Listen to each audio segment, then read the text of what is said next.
Hello, hello. Good evening. Wait. Oh. Hello. To anyone who wasn't awake before this, I hope you are now. Jesus. Good evening. That is me. I am here. And welcome. More yawning before we do anything else, I guess. Welcome to more Ace Attorney. That squeeze nerd. That is okay. I accept being a nerd. I've always been a nerd. That's fine. I hope you're all doing fine. It is Wednesday. I am very tired, which is of absolutely no surprise. I'm very tired, and also my glasses keep... I think I managed to like hit them at the wrong angle, and now they don't fit as well as they should anymore, but I cannot seem to get them right again. So I should get them properly fitted again, but that's okay. Who needs to be able to see anyway? I don't. I'm just gonna pretend I know what the text says on the screen. There we go. I can see again. Yeah! It is finale time. Finale? They sure are! You tired? Big mood. They sure are. They are. In fact, two separate people, which is why I said that, like every time you were like, oh man, so Dahlia did this, and I'm like, oh, did she now? But you're gonna see. Don't worry, we still have quite a lot to go. You need glue. You don't even know. You don't know glue? No glue? Not even like a really old stick of glue that's been around for like your entire life that no one's using? Zero glue? Damn. I could give you one, but I don't think that's gonna arrive in time. Yeah, no. It's always fun seeing someone actually experience these games for the first time themselves. The glue you haven't used since middle school. Yeah, exactly. That kind of stuff that is always around somewhere. So to be fair, I don't have a normal glue stick around here either. The only thing I have is like these little roller things. They're specifically so you can just like they work a little bit like these Tipex rollers, except these are with like glue that you see a bunch of people use whenever it's about journaling, yay, which is also the reason I bought them, and I haven't used them in a while. It's right up to user says, oh. Yeah. It's like games like, well, she didn't lie.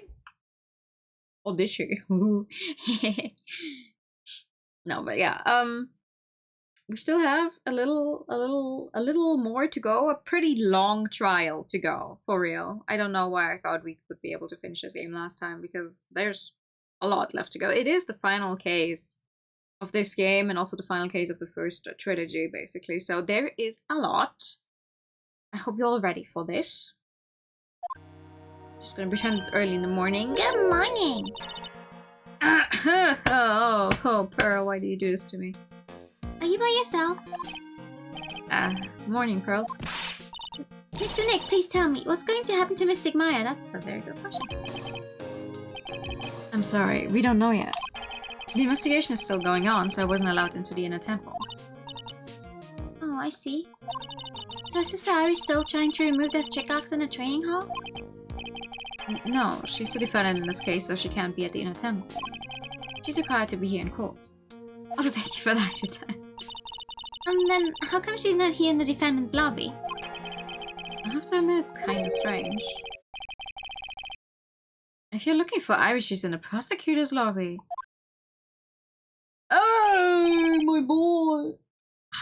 It's hot where you live? Oh, wow. No, it's actually, finally, temperatures are really dropping here. It was only 16 degrees earlier. And it's supposed to be 7 during the night, this night, and on the weekend. It right now that they're saying it's going to be around 12 degrees only. And I'm like, oh, are we doing it? I hope it stays that way, actually. Because if next week it's going to go over 20 again, I'm gonna scream.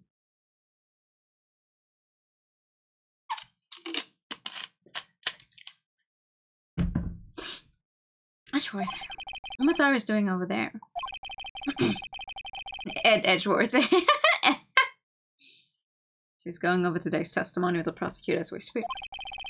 Today's testimony? You heard me. Iris is going to be testifying as a witness for the prosecution. Wait, what? The prosecutor is squeezing her for a confession. Also, I heard. Francisca Fancama, what are you up to? I know what you're thinking, but Francisca isn't going to be the prosecutor today. What? Then who is? Who else would it be but Godot? Godot? Francisca's engaged in some important work at the Sacred Cabin. Sacred Cabin? You don't mean that she's... Exactly. She's been out there all night, trying to remove those trick locks. With the headman's assistance, naturally. We estimate that the last of the locks should be taken care of in about 3 hours. I hope everything continues to go smoothly and we receive some good news soon. Cheers. Yeah, thanks, Edgeworth. Prosecutor Godot intends to nail this case shut today. Be prepared to fight like there's no tomorrow. I will! I do want to finish the game tonight, so... You don't have to tell me that. Shay, I can already see it in your eyes. You're not the same fever-ridden frantic maniac you were yesterday. Strange. On the way here, I decided that today would be the end of all this. Almost immediately after I made that decision, I felt myself getting stronger. Interesting. Maybe you've passed your cold on to someone else, literally. And with that, I leave the rest in your capable hands. Partner. Partner! Oh, thank you for the follow with Glenn. Not the same cover-written student he was in case one, no. Thanks. Partner! We still don't have answers for most of the riddles plaguing this case. Circumstances around the murder of Miss Elise Miss Misty Faye. The impossible flight Larry claims to have seen. And what that woman is really after. I will solve them all and bring this whole tragedy to an end. So you can see Edgeworth's development. Haha! Hell yeah. I'm glad you've decided to play them for yourself. That makes me very happy. There we go. Proper English sentence for once. God is now in session for the trial of Iris of Hazakura Temple. She doesn't get her last name. Okay. Your Honor, what are you? Oh, me. Oh, my little brother came to visit me in my chambers earlier this morning. All of a sudden, in the blink of an eye, he developed a scorching fever and fainted. Your little brother? Therefore, I'll be standing in for him. I see, Your Honor. So they're brothers. That explains a lot. Both of them judges, that's crazy. My poor brother, he looked a bit pale. Not to mention sad that he couldn't be here.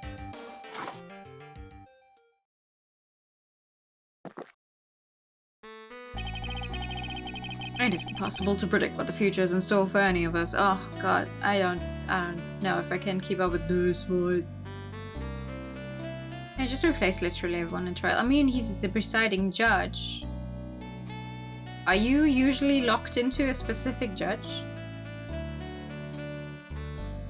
But yeah, technically it's like literally every single person in any of the big roles is different from the people on the first day. It's like, okay, so in the other case we had a different judge and we had someone else do it on the prosecutor's bench. We also had someone else on the defense, so you always have to be formally replaced via signatures.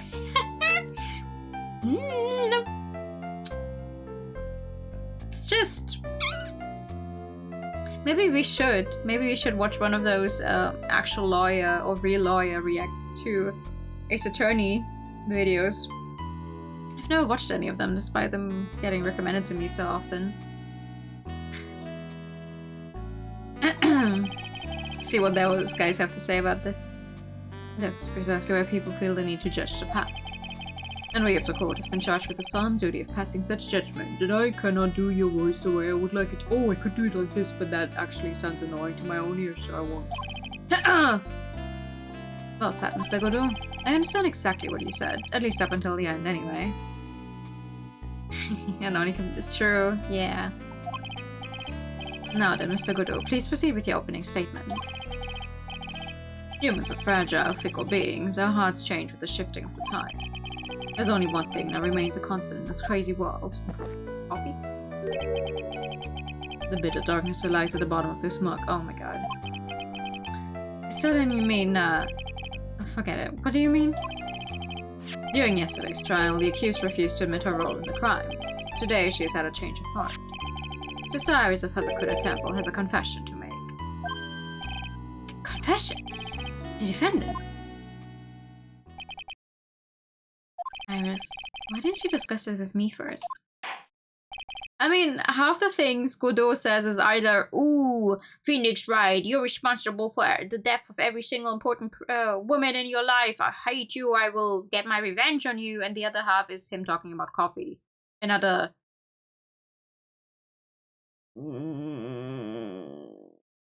weird sentence. Yeah, you know, it's not that hard to predict what he's going to talk about. Like his little philosophical, and then it's about coffee every single time. Very well. This court will now hear the defendant's confession.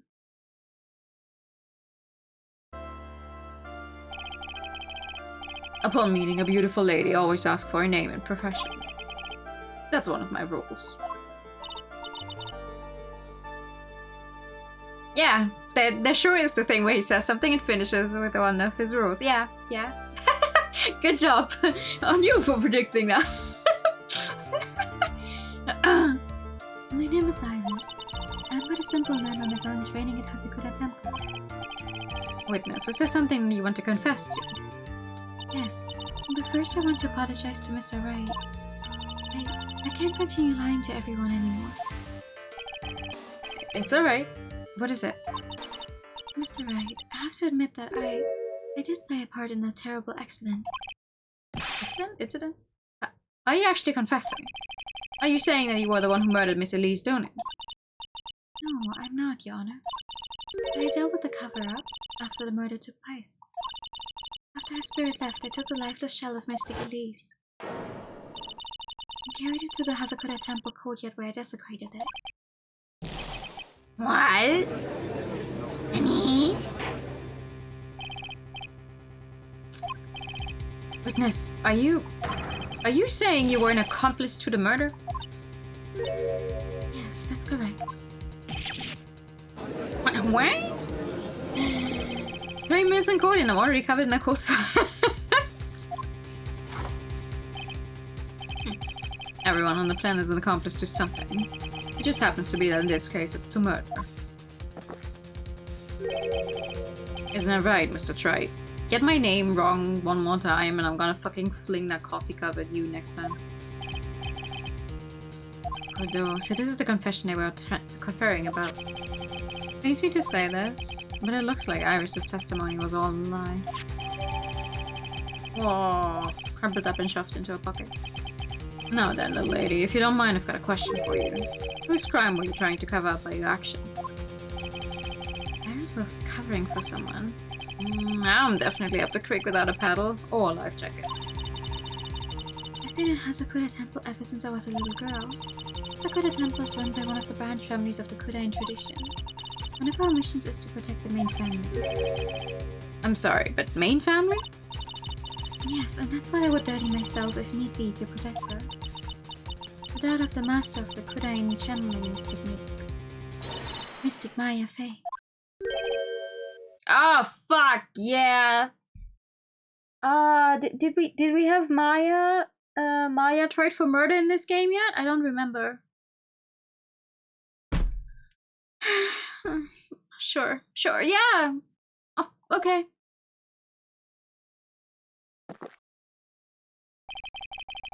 Wake up and smell the coffee, try.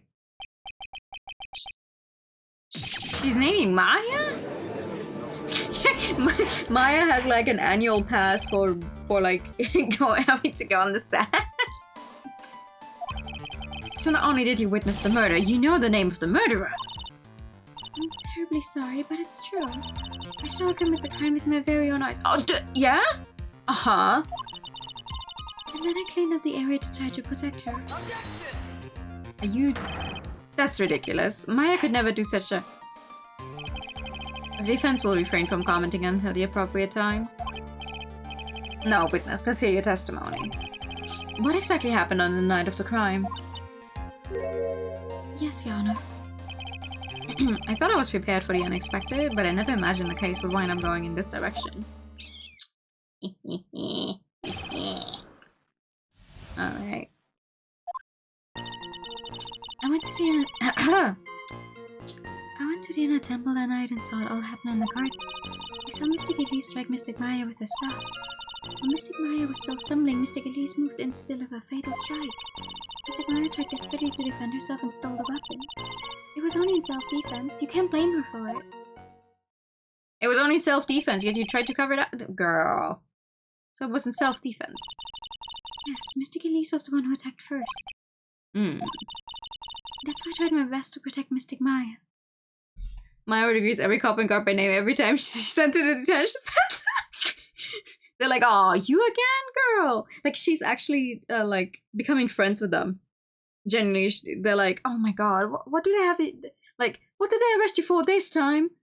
And she's like, oh, you know, I don't actually know. Like, I didn't even arrive at the crime scene yet. And they're like, no, you're the murderer. I don't even know who's dead yet. I'm seeing a murderer call line. You moved the victim's body to the temple so that Maya wouldn't be suspected. Isn't that right? Not bad. You got the instincts of a true criminal. A true criminal! Ding! Something's not quite right. I'm sure it was established yesterday that Iris never went to the inner temple that night.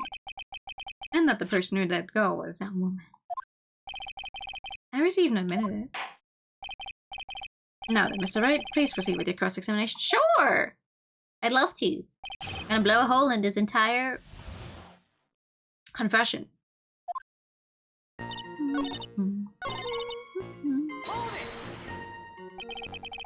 She moved in to deliver a fatal strike. Yes, I'm sure of it. She threw down her staff and reached into her robe for a weapon. That's where you're wrong. Why would she throw it on her staff? Her staff is a perfectly viable weapon, except you don't know that. I do. Wait a minute. What was this weapon? It was some kind of dagger. Dagger, huh? And Elise Dunham tried to stab her with this weapon? To kill Miss Faye? Yes, exactly.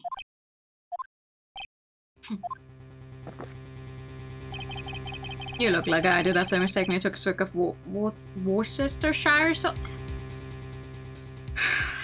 Worcestershire. Do you have a problem with the testimony we're hearing from your client, lawyer boy? Worcestershire? Just ignored it. Why? Why is it there? There is one thing. I do have a problem, actually. Worcestershire. I cannot deal with languages that write out letters that they don't pronounce. It's the one reason that I... Among many others. No, never mind. It's not a singular reason. It's one of the reasons why I refuse to engage with the French language. There's probably others out there that do the same thing, but the French is just incomprehensible to me. Chumley? Why? Okay. Your Honor, I have a small problem with the witness's testimony. You do? But this witness is your own client, so? So? If she's lying, she's lying. Yes, well, nevertheless. That's fine. Witness, let's add your last statement to the testimony. Yes, sir. Just a moment. It's my job to say that. Listen, Grams, I won't say it again. Final judgment will be rendered by me. Being a judge in this universe also sounds like you don't actually have a say in half of the proceedings you recite over ever, because these prosecutors are just out of the world. Out of this world? Okay, let's continue. She threw his stuff away and pulled the dagger from inside her arm. That's wait, hold on. That doesn't make sense. Why would she throw her stuff away? He has a perfectly fine weapon on her. Cyrus. There's something strange about your version of events. Huh? Miss Stoneham throwing her stuff away makes no sense at all to me. Well, all you can do with the stuff is hit someone. Naturally, you would know this, Sister Iris, but the victim's stuff had a special feature about it. As you can see, it's a sword. If Elise Stoneham really had wanted to kill Maya Fey, she wouldn't have needed to use a separate dagger. Not when she had already had a beautiful blade in her hands already. Not when she already had a beautiful blade in her hands already. There we go. A little. Well, Sister Iris, what do you have to say? That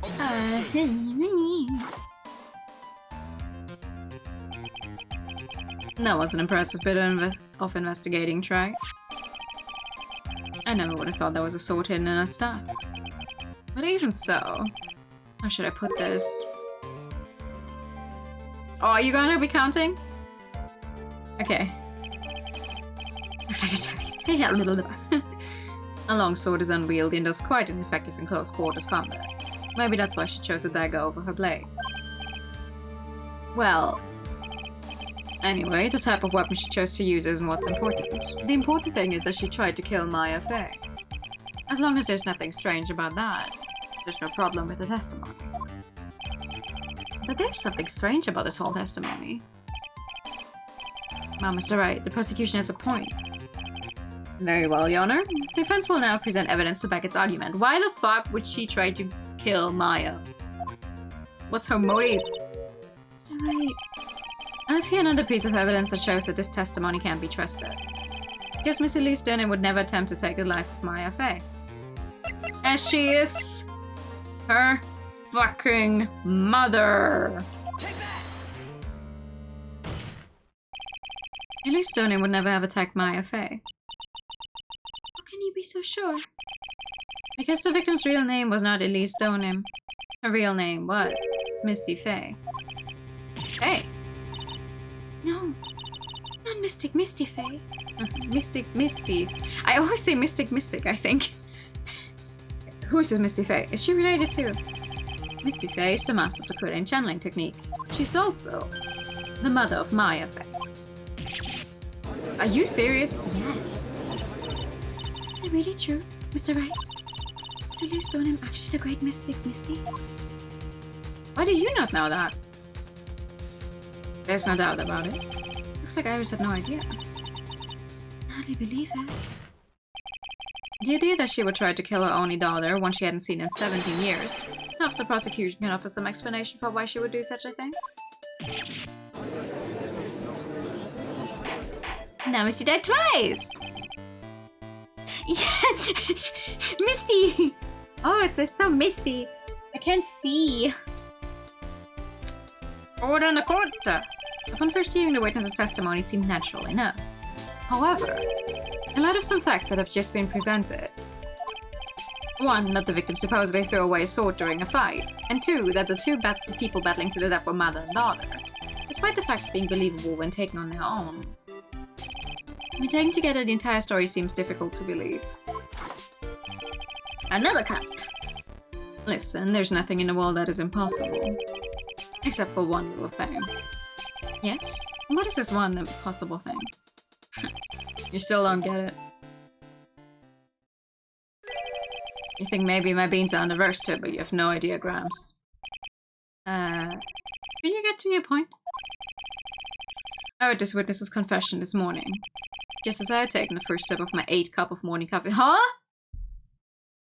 How many cups of morning coffee do you take? 70 cups for a court hearing? No, yeah. And at least 8 cups for a morning? Brother. I think they actually have just caffeine pumping through his veins, not blood. What's this?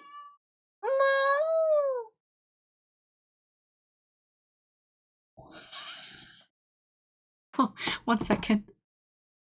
No!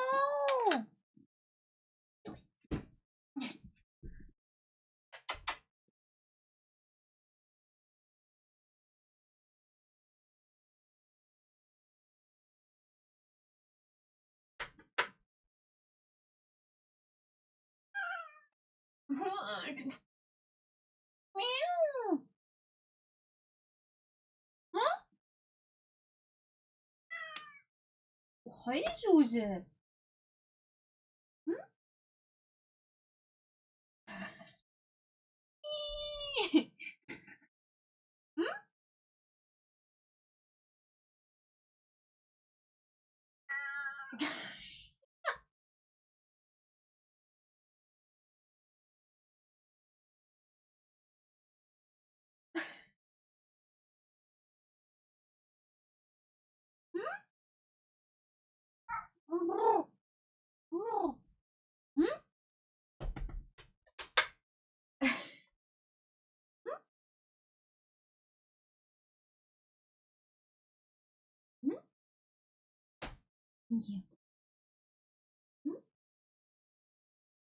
Does the microphone pick any of those meows up by any chance?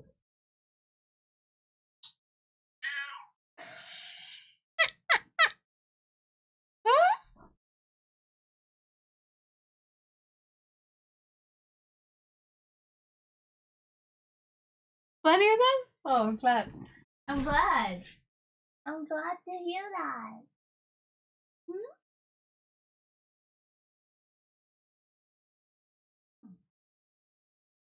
Oh.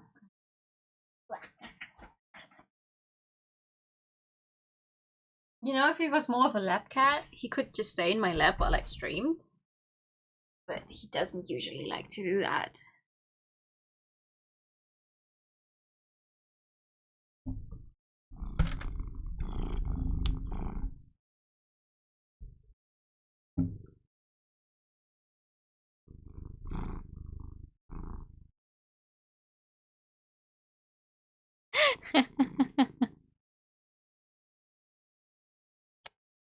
Hmm?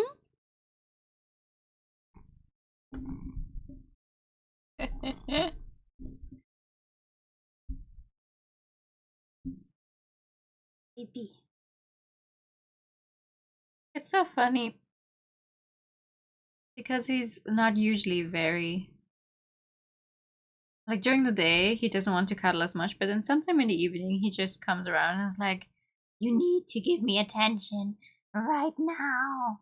I need your attention right now." No, it's just Krümer actually.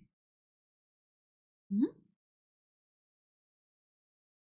Who has only in the most recent months really started actively purring and asking to be pet.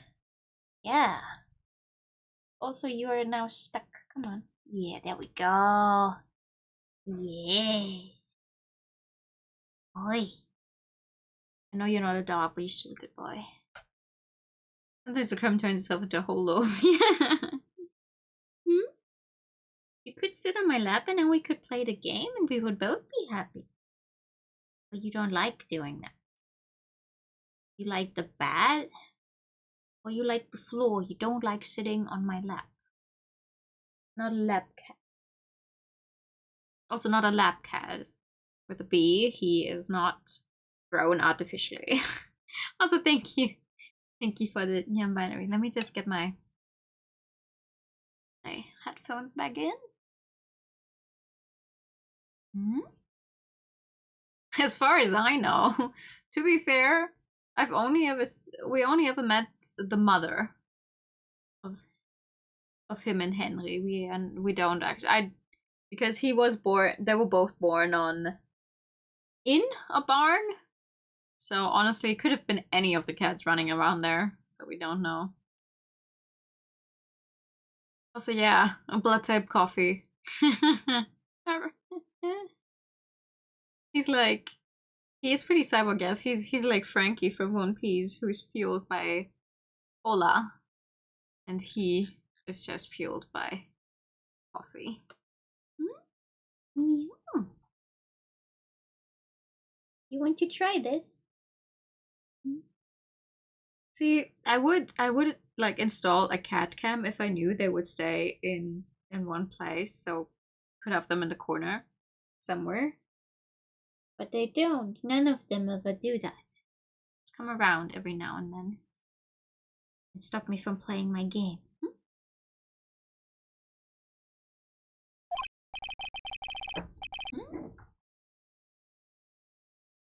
It's a cable. It's not going to do anything to you. Attempting to dox the cat, yeah. You're going to ruin your health, my friend. Anyway, after hearing this woman's confession, I had a detective who loves to investigate sent to the scene of the crime. And he discovered this little beauty. Whoa! Jesus.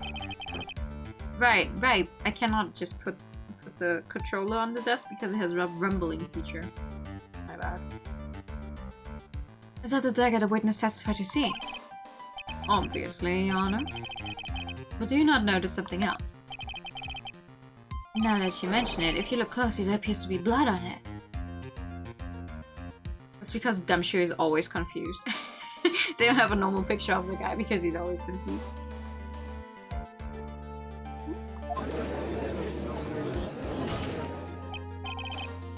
Where did you find that? I didn't see that when I investigated the crime scene.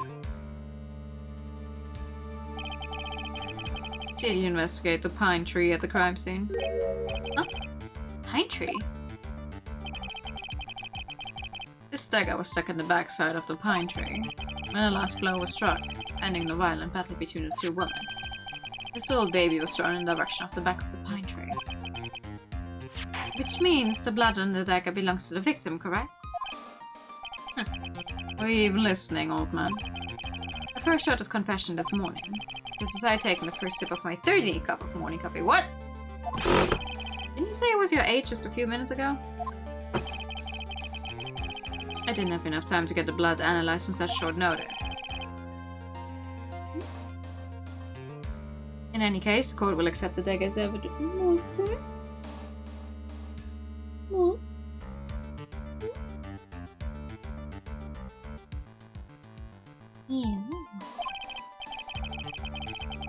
Furthermore, I ordered that a blood test be performed on it immediately. Do you want to call?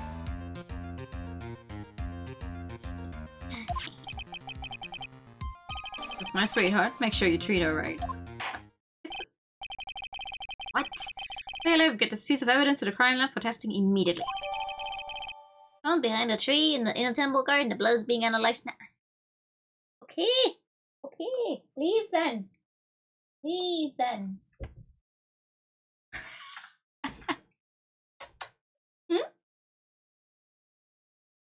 Oh. Oh, but I'm still supposed to keep petting you. Oh, if you had just stayed on my lap, this would have been just fine. My guy. Fine.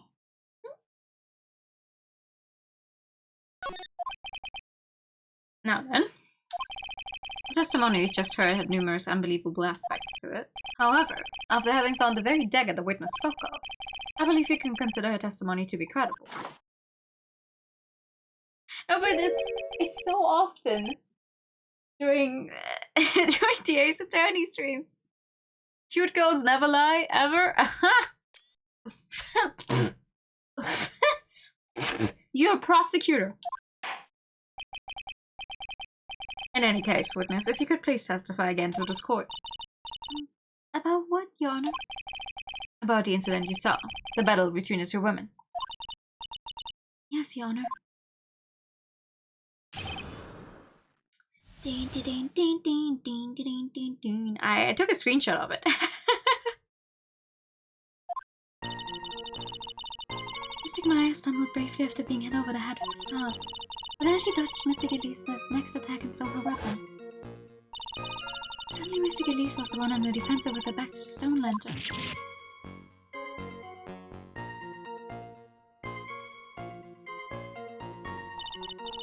That's when Mystic Maya stabbed Mystic Elise. Mystic Elise managed to fling the knife away, but then she collapsed. That was a very heartbreaking story. I don't know if there were any bad feelings between them, but it had been 17 years since Mystic Misty's disappearance. Perhaps they simply didn't recognize each other anymore.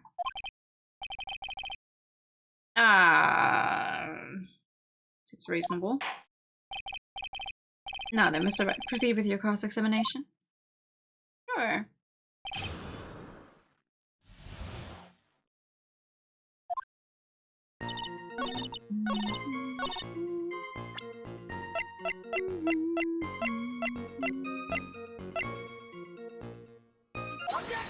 I love it when people say, oh, they got stabbed here. No, it says here, right here in the autopsy report that she got stabbed in the back. Something about you just isn't right today, Iris. Huh? Until now, I didn't think you were the type to make such a careless mistake. However, the testimony you just gave contains quite a few contradictions. What do you mean? What's so wrong about my testimony? According to you, Maya face stabbed the victim while she had her back to the stone lantern, correct? Yes, that's right. But in that case, the victim would have been stabbed in the stomach, right? Yes, I think so. But, according to the autopsy report, the cause of death was due to blood loss from a stab wound in the back. This proves that the victim was stabbed from behind, not from the front, unless you're going to tell me that, oh, actually, she was stabbed from behind and the front.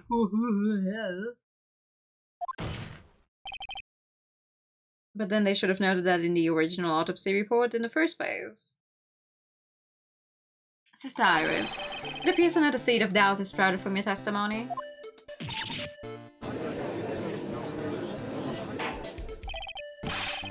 What's the meaning of this, Mr. Wright? Another one! It's simple. People only books. We've all got a front and a back. You get my drift? No.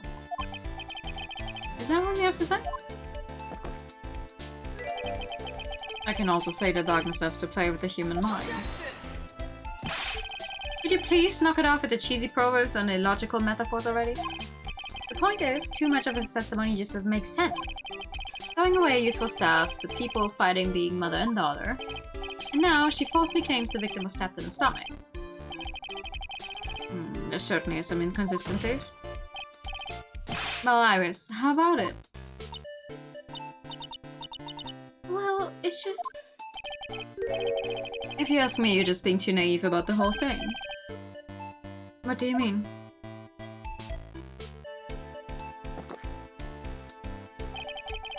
There are 253 distinct types of bitterness in coffee, but to pick out each one requires total concentration and the use of all those senses. Were you really concentrating on what this witness actually said? Prosecutor Gudo, explain yourself. The witness was quite unambiguous about her own ambiguities when she said that the garden was dark and she couldn't see clearly. Ugh, you going to blame that she couldn't see it properly? And the reason she called... okay. A human needs one thing to see clearly, and that is light. Light. By the way, did you know? Asakura has a... did you know? Asakura has a rule that on nights when an acolyte is at the inner temple training, the stone lantern in the garden must be kept lit. I think I wonder what the stone lantern was there for. Well, if that's true, shouldn't the witness have been able to see the crime more clearly? Normally, yes, Your Honor, but according to the head nun Sister Bikini, on the night of the crime, it was impossible to light that stone lantern. Impossible? It hadn't been used in a long time and the wick was no good. In other words, it had to have been nearly pitch black in the garden that night. The It could have been a faint light coming from the training hall, but that's all. Most enlightening, ha ha ha. Yes, the illuminating fact has chased all the contradictions away. If the staff was dropped, it would be difficult to see. It also explains why they didn't recognize each other. You can see the demons that lurk in the night. That's why humans are weak. Isn't that right, Trey? No? I don't think you're making much sense here, my guy, but okay. Here, Your Honor. Let me present the stone lantern into evidence. Maybe we'll rekindle the flame of truth in your mind. Why are you not at all talking about the fact that it says Maya's name on it?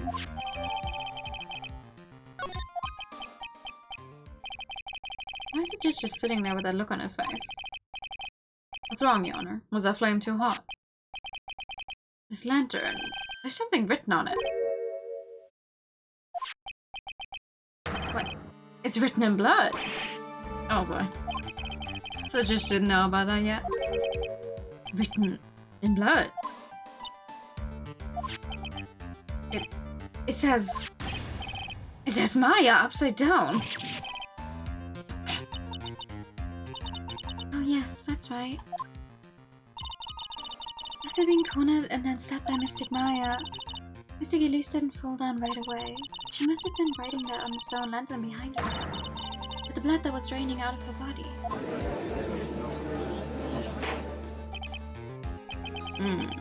It certainly looks that way. Hang on just a minute. What are you all talking about? What do you mean, what are we all talking about? We're talking about the message written in blood. Nonsense. This lantern is as clean as a whistle. Yippee. Can't see the bloody writing at all. Now I think of it, he did say something to me yesterday. I said it's pretty messed up. Even with these huge goggles on my head, I still can't see everything. So that's what he meant by that.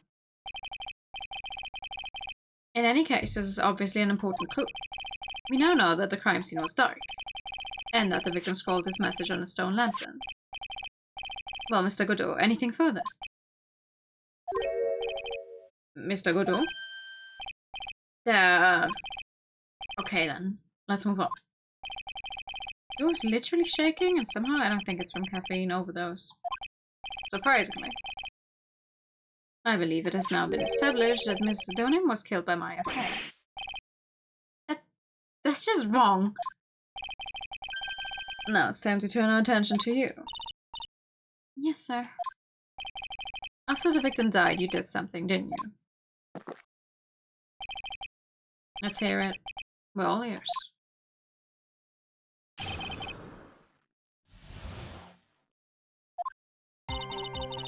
After Mystic Elise died, I called out to Mystic Maya. I thought it was my duty to protect the future master of the Kudoin tradition, so I removed the body from the inner temple by myself. I dragged it behind me all the way across Dusky Bridge. Then I used a snowmobile to carry it back to Hazakura Temple and...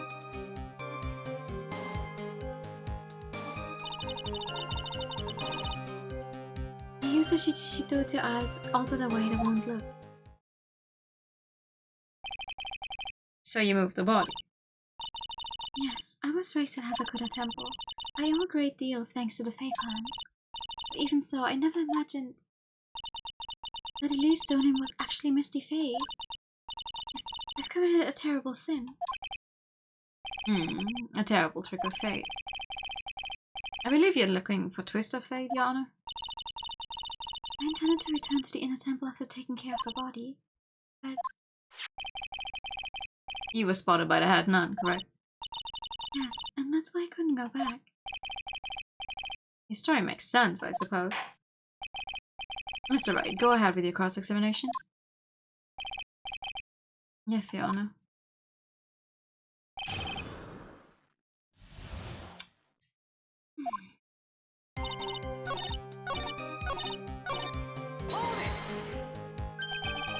Snowmobile?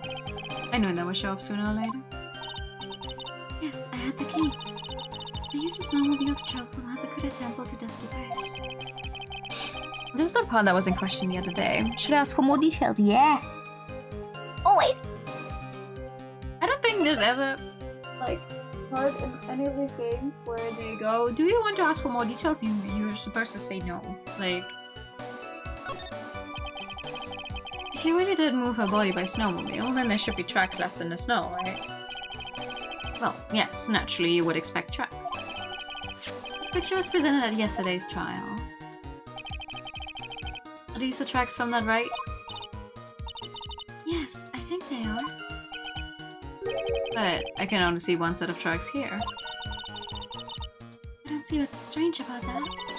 Snow was still falling when I left Hazakura Temple. I see. Snow was still falling, huh? What time are you? What time did you say? And then when the murder took place, it had already stopped. That's why there's such fresh-looking tracks. How about it, Mr. Wright? What do you think about this testimony? You fucking bullshitting me. That's what I think. When the murder took place, the snow had already stopped. That doesn't make sense if you stack it up against the added evidence. Your Honor, I'd like the statement Iris just made added to the testimony. But does it have something to do with the case? All will be made clear if you allow her statement to be added to the record. This should be fun. Oh, another cup. Yep, let's get the snow business cleared up, shall we? Yes, sir. By the time the murder took place, the snow had already stopped? Aww.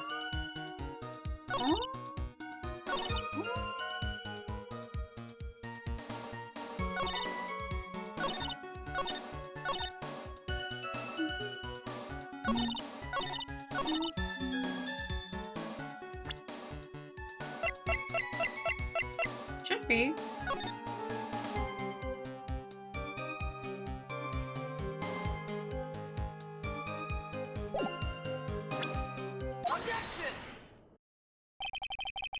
You claimed that the snow had already stopped when the murder occurred. But I'm sorry, Iris. That just isn't possible. This is the weather data from the night of the murder.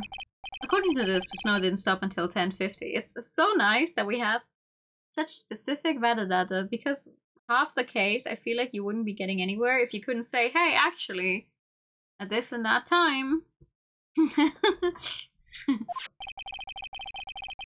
You couldn't have crossed Dusky Bridge at that time. Why do you say that?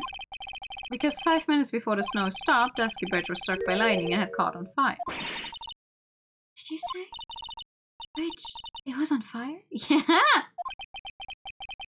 You don't mean to say you didn't know about it. It was because of the lightning strike that the bridge burned down. What? But it can't be. Huh? Looks like you still haven't figured it out. No matter how hard you try to deceive or conceal the truth, you can't pull the wool over the eyes of a real defense attorney.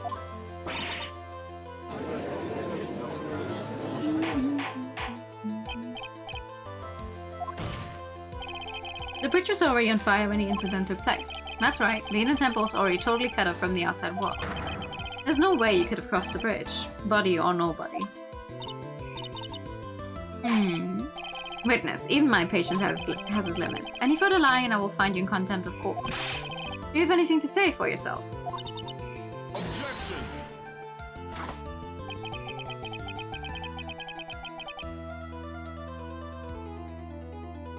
The only person here that is truly contemptible is you. Old man. What? Me? How dare you? Whether this witness lied or not doesn't mean squad right now. Squad? The important thing now is to find out the truth. Isn't that right? Yes, of course, but whether it was snowing or not snowing, or whether the bridge was burning or not, the two facts that can't be disputed. First, the body for Lee Stoner was discovered in the Hazakura Temple courtyard. And second, the head nun, Sister Bikini, witness Iris desecrating Lee Stoner's body. Makes a good point on both accounts. That's right, I'm not lying. What are you claiming this time? I wasn't myself at all that night. So my memory's still somewhat hazy. You can lie, Corner just goes, okay, say it again, please. Yeah, but only if you're a cute girl, because cute girls never lie. Clearly.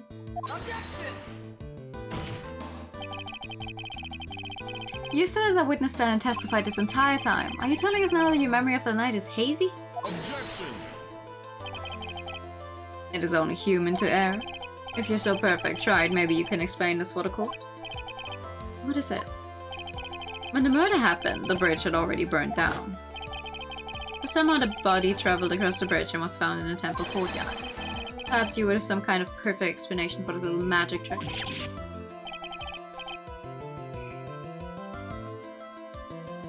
I know. I just was playing on the whole "oh, cute girls never lie" thing from Godot earlier. To be fair, pretty much anyone who's on the witness stand, except for when you yourself are there, gets like 15 tries to keep talking. Though they did get fed up with the old Japanese man in the restaurant case. Well, not exactly, no. I know there must be some other way she got across that burned out bridge. But unless I can somehow demonstrate it, we'll never know the truth. Looks like the defense is not prepared to offer a suitable explanation. Another one! You see what I mean? In other words, you're in no position to suggest that this lady's testimony isn't the truth. Is that really how that works? Alright then, witness, let's hear your testimony once more. Oh, what, Your Honor? You've admitted that you moved the victim's body. Nevertheless, your prior testimony contained a rather large inconsistency. Please add an explanation for that to your testimony. Yes, Your Honor. Will this be your final testimony?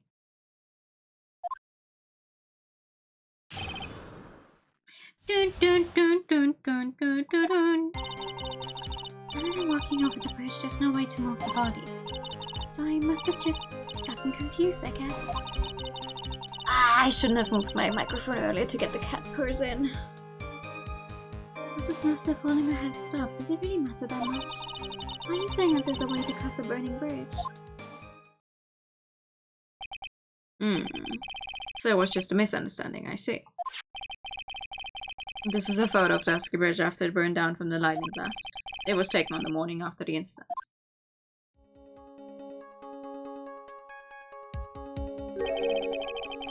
It certainly was burned to a crisp, and one of the suspension wires even snapped. It's amazing the whole bridge didn't fall.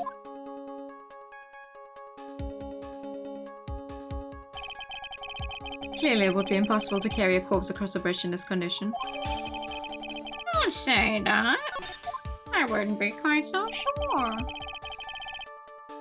Unless I do something to discredit this testimony, it's going to be deemed as the truth. And Maya will be accused of murder. Right, I'm only going to say it one more time. It is only human to err. And only humans can spot the errors of our ways. The more sense he makes, the less sense he makes. Alright, Mr. Ray, please begin your final cross-examination. Sure.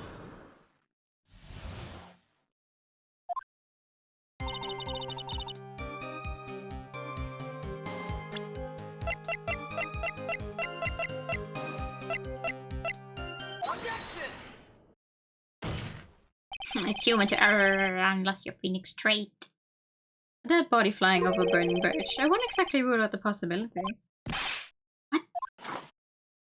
Another one! You're saying it's possible? Don't make me laugh. The only thing that's possible about your claim is that it's been pulled out of thin air. I don't know about that. In any case, we have a witness who did see it happen. Preposterous. Who is it? Who is this witness? Okay, chicken out here. Gotta keep on the attack and go, go, go. Mr. Lee Stoneham's brilliant and highly gifted apprentice, Laura Stoneham. Brilliant. Highly gifted. Yes. Remember what he said in his testimony? That night he was at the Mountain Shack Heavenly Hall. And that's when he witnessed the event. I think you've all seen the sketch before. The It's an exact drawing of what he witnessed that night. Are you serious? Today's not April Fool's Day, is it? Mr. Wright, are you seriously claiming that the victim flew through the air? And you're using this pathetic scribble to support your argument? Uh-oh, the judge looks like he's about to blow a gasket. Well, try. There's nowhere for you to hide now. I did it looking like it was drawn by a 6-year-old. Does this sketch prove anything? Yes, I'm pretty sure it does, and I'm going to prove it. Listen, I know your tricks. You're trying to turn this whole thing upside down. If you're so eager to turn this case upside down, why not start with the sketch? Upside down? Why did Godot say that? Alright then, let's hear the defense's theory. Yeah! Turn that frown upside down. Keep in mind the view that Larry had when looking at it. What exactly is the sketch trying to show? I don't think old Whiskerface is going to forgive any more mistakes. Alright, Phoenix, look carefully and think it over. The sketch drawn by Laurie Stoneham is...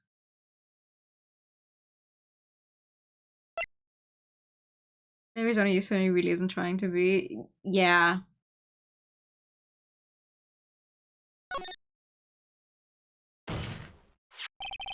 Something is obviously funny about the sketch. I'm no art critic, but even I can see that. No, that's not what I mean, Your Honor. Laurie Stoneham stated over and over that this sketch was exactly as he saw it. However, if we're to believe his testimony, then the sketch contradicts reality as we know it. Contradicts reality? This is getting interesting. Looks like you're back to that finger-pointing thing again. Okay, try. So what exactly contradicts reality as we know it?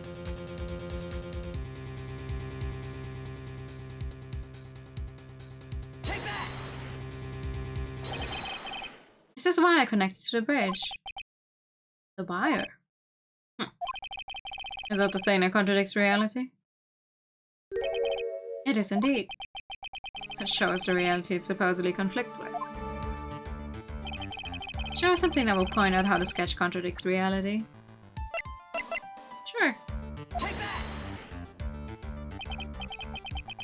That's a photo of Dusky Bridge, correct? Yes, now compare the sketch and the photo for a minute. In the sketch, the wires appear to be above the guard wires. But in the actual Dusky Bridge... Jumping to yeah. The wires are below the guard wires. Where they should be, since they're support wires. This sketch is somewhat different than what's depicted in the photo. However, isn't it likely that the artist just saw it wrong? Perhaps he just drew it wrong. Either way, it sounds like you're just wrong. Nah. For someone like Loris, I admit a mistake is a definite possibility, but then that begs the question. Why did he make a mistake? What was the reason? Are you saying you know an answer to that? Listen, think back, alright? Remember what Loris said was... Remember what Loris said Loris was doing? I don't know why I thought there was a set in there. Remember what Loris was doing when he witnessed this event? He was at Heavenly Hall waiting for a lover that was never going to come. He waited and waited and finally he laid down. But then, lightning shoots from the sky and sets the bridge aflame. I ponder what sort of position Loris must have been in at the time. He was lying on his back, which is why I remember the scene the way he did. He was lying on his back. I can see how it relates. But it does, Your Honor. That is the reason why the wires in the sketch go up instead of down. Oh my. Loris Stoneham witnessed the event while he was lying on his back, face up. In other words, the scene that he saw was actually upside down. Upside down. So then the sketch should actually... I think you finally get it, Your Honor. The correct way to view Loris Stoneham's sketch is like this. This is how it should actually look. The victim's body wasn't flying above the bridge, it was actually swinging below. That's right, just like a pendulum. Ridiculous.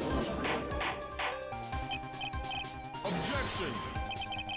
Of all the things to say, a pendulum. The bridge was burning to a crisp. There was no way to get across it. But if the body had been found at the inner temple, it would have caused problems. This is where the criminal decided to take a gamble. They used the burning bridge to get the body across to the other side. And a pendulum was the only way to get it done. Objection. Let's think about this for a minute, shall we? The Dusky Bridge is about 20 yards long, which means it's about that far from the inner temple to the opposite cliff. Yes, that sounds right. In order to cover that distance with a pendulum, you'd need a rope at least 10 yards long. To get a rope that long, you have to plan ahead. No, you... Bruh! Open your eyes! You gave me the picture! The lightning strike that night can only have been an accident, so it doesn't make sense that the culprit would have prepared the rope beforehand. So then...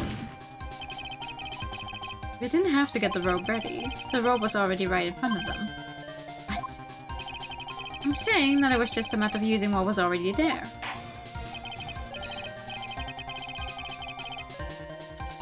In that case, Mr. Wright, please give us an explanation to support your theory. What makes you think the criminal had the rope in hand to create a pendulum? Fucking look at this picture again and ask me once more. Thank you. And the meaning of this. If you want to know where the rope came from, it's hanging right here in front of your glorious bed. This is one of the wires from the bridge.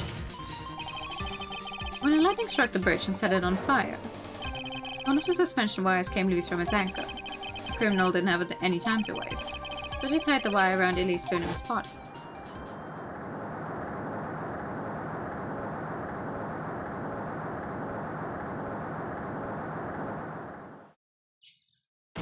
Still, that's a pretty big gamble, because there was simply no other way to move the body.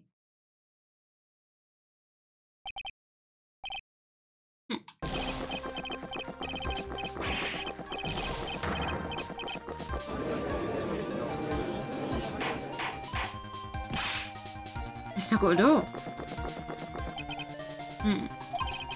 It seems that Mr. Godot is more focused on his coffee than answering my question. It seems that the odds of a rope being readily available were very high.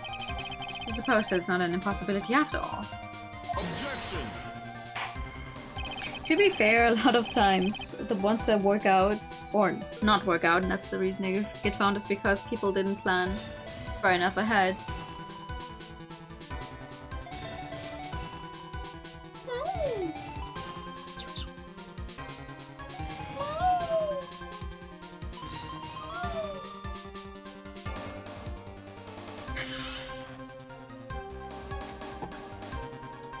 It's an endless cup. An endless cup with endless Assumption of coffee.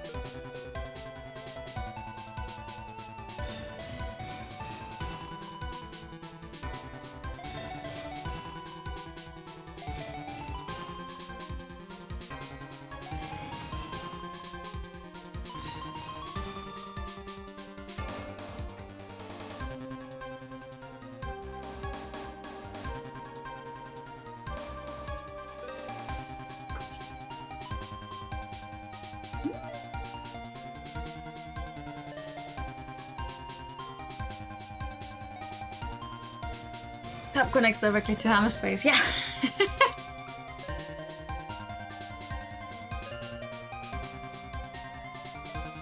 Possible, impossible, that's not the question we need to ask. The question we need to ask is why the cat is so incredibly... I don't know the English word for the sentence I want to make. Anyway, there's only one question. Did that really happen? That's right, I wonder if you can prove what happened to us. Do you have any actual evidence that the body was swung over like a pendulum? Yeah, remember? Remember how it said on the autopsy report that her body fell? Shows signs of falling from like a 2-story building or something? Before I present my evidence, let me review what we know so far. According to this photo, one of the wires snapped. Looking at the map, we can see it's the one that was in front of the inner temple. For real.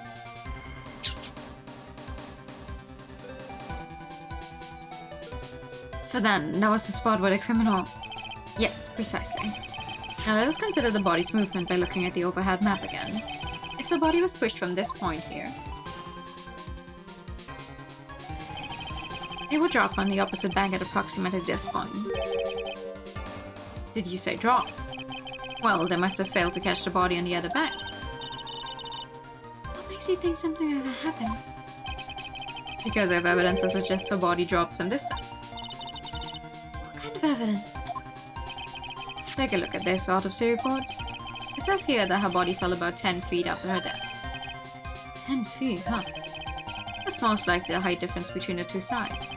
The body overswung due to the forward momentum, but then came loose and fell about 10 feet.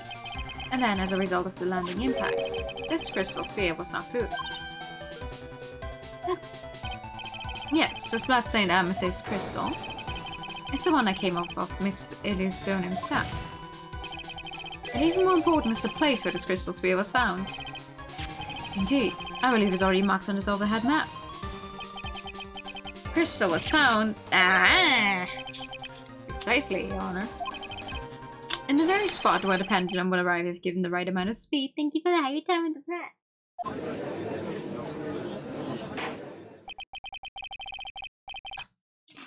This explains your theory quite well, Mr. Wright. You've provided us with a way the body could have been moved that night. An impressive deduction, Mr. Wright. Most impressive. Mr. Wright? I thought this cold coffee might help you cool down. What is the meaning of this, Mr. Godot?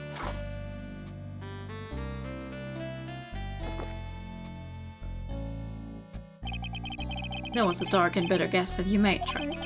But you forgot about one thing. Huh? And what would that be? The aroma. Huh? A coffee's most reliable accomplice is its deep and profound aroma. The rest of the court doesn't speak Coffinese. Can you elaborate a bit more?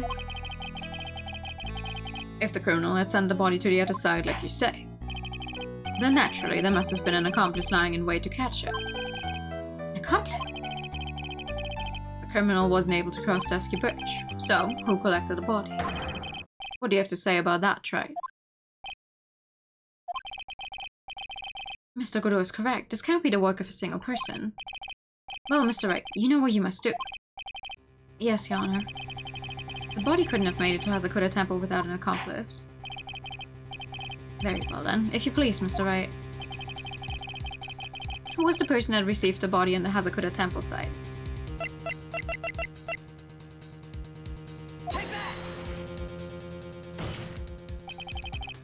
It can only be you, Sister Iris.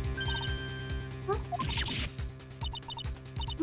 But I don't see why you're so surprised. The only way to transport the body from Dusky Bridge is by snowmobile. But with her bad back, Sister Bikini could never pick up a body like that. You're the only one that could have managed it. Objection! That's right. Were you even listening to the witness's testimony? On the night of the crime, this little cutie pie was on cleanup duty in the inner temple garden after the Mother Daughter Blata. I haven't forgotten, but have you, Mr. Godot? This witness was also seen at Hazakura Temple, desecrating the corpse of the victim. Strange indeed. It's almost as if, on that night, the defendant was in two different places at the same time. Sister Iris, let me ask you something. Why didn't you mention it when you first gave your testimony? mention what? The pendulum, of course. Using the sketch drawn by an eyewitness, I've established how the body was moved using the burned out bridge. Which means it's now a fact that this occurred, something you should have already known. No, I had no idea. I didn't know anything about a pendulum. But the body couldn't have been passed along to the other side without your help. So you should have known about it. In fact, it'd be impossible for you to be clueless about this whole thing. Unless you're not really Irish to begin with. How can you say that, Mr. Wright? What kind of nonsense is this? You're saying this witness isn't Iris of Hazakura Temple? Objection. Are you serious, Trey? You mean... this woman is... There's no one besides Iris that could have received the corpse that night. Now I get it. Now I know I've been sick to my stomach this whole trial. Why her whole demeanor changed so suddenly from yesterday. And why she's trying to pin this murder on Maya. The woman that's standing there at the witness stand. Her real name is...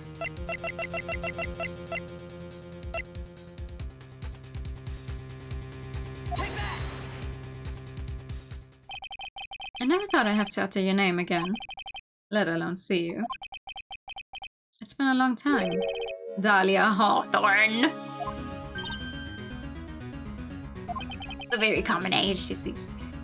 Hawthorne. Sister Iris had a twin sister. And you're looking at her, Miss Dahlia Hawthorne. That name rings some bells. Distant bells, but bells nonetheless. It's just your imagination, Gramps. This file contains all the relevant data about Dahlia Hawthorne.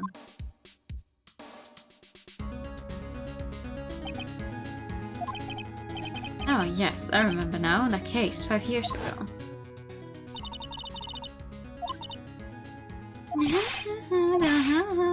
Yeah. But according to this, Dahlia Hawthorne is already dead. It says her execution was carried out last month.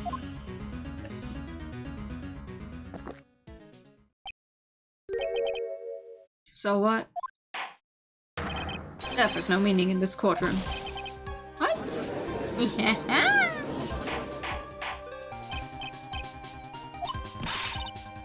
Wait a moment. How can you... My sister, she's already dead. What kind of... You of all people should already understand. After all, a little out of the mass of the Kodain channeling technique flows within that body. Kodain channeling technique? Now where have I heard that? That's right, you're not Dahlia Hawthorne herself. You're the spirit of Dahlia currently inhabiting the body of a spirit medium. What an exciting story. Exciting, but quite impossible. You asking us to buy the Dahlia Hawthorne just happened to be channeled by someone on the very night of the murder to a temple where her twin sister Iris was. Well, if you're going to put things that way, then yes. Objection. We're supposed to believe a coincidence like that just happened. Naturally, it was no coincidence. The whole thing was part of a plan from the very beginning. It's all written right here in these instructions. What's that? Thank you for the pet! These instructions were written by your mother, Morgan Fay. And part of the plan called for Dahlia Hawthorne to be channeled. That night, there were 2 Irises at Hazakura Temple. 2 of them. 2 of them! That one picture of the grey cats, 2 of them! Even the time of the channeling was planned out. As soon as you hear the lights out bell, in other words 10 PM. However, Iris was seen before dinner time. That means the Iris that was at dinner was the real Iris. And the Iris who gave me this hood in the main hall was also the real Iris. Meaning that the Iris Sister Bikini saw at the inner temple was someone else dressed as her, namely one Dahlia Hawthorne. Objection. Do you even know what you're saying, Trey? It's all channeling the spirit of Dahlia Hawthorne business. Yes, it's true that you found plans that talk about it. However, there's one thing that's perfectly clear. The witness currently standing in the witness stand is the real Iris. What?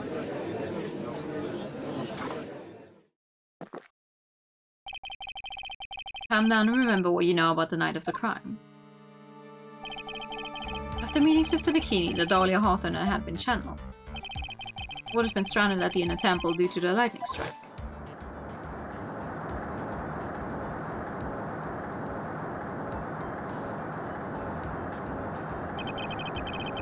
It was later that the body was moved by pendulum. Right. Naturally, that would mean that the iris that received the body was the real iris. Are you with me so far? Yes. After being notified of what happened, the police came to Hazakura Temple's main hall. There they found Iris in her room and arrested her. And ever since, she's been under police supervision at the detention center. Yes, I suppose. Can't deny any of that. Thank goodness. Looks like he's finally convinced. Something still seems off. Way off. I'm still not convinced that the iris here is the same one from the other night. I suppose you're about to say something really ridiculous? Yeah! Ridiculous is my second name, actually. Like the real iris and the spirit of Dahlia somehow switch places. Switch places? To be perfectly honest, there are still quite a few things I don't understand, but I do know that unless we confirm the witness's identity, we can't continue with this trial. Iris doesn't have the spiritual power needed to channel Dahlia, which means they must have switched places somewhere. Well, Mr. Raid, since the time she was arrested at Hazakura Temple, have there been any chances for Iris to switch places with Dahlia Hawthorne? Yeah. Your Honor, I think there might have been one chance. Oh, explain yourself. Yesterday, for a few minutes, Iris's whereabouts were unknown. Unknown? What do you mean?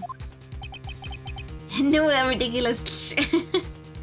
What I mean is, there was a span of time in which Iris was able to move about freely, unsupervised. Well, who was it? Who would give a murder suspect time to move about freely like that? I'm sorry. I know you didn't mean to. It wasn't your fault. The person who gave Iris a chance to freely move about was...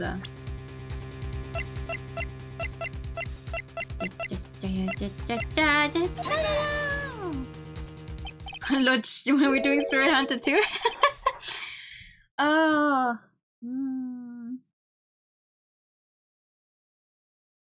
October, maybe. You know, to fit the whole spooky vibes. Good try. This is Mr. Ashworth, isn't it? Your Honor, there was a fairly large earthquake yesterday, was there not? An earthquake? Yeah. Oh, goodness.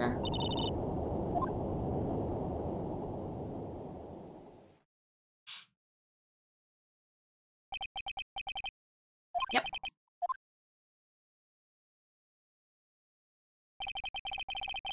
We went to the inner temple right away. And it's true, Iris was already there. However, we'd already switched places by that point in time. When I arrived at the training hall, I was met by none other than Dahlia Hawthorne. That's quite enough already, Mr. Wright. Now see here. No judge in his right mind would consider the idea of spirit channeling and... Be quiet. It's been a long time, Mr. Judge. A voice. Guess I'll have to ask again. Upon meeting a beautiful lady, always ask for her name and profession. That's one of my rules.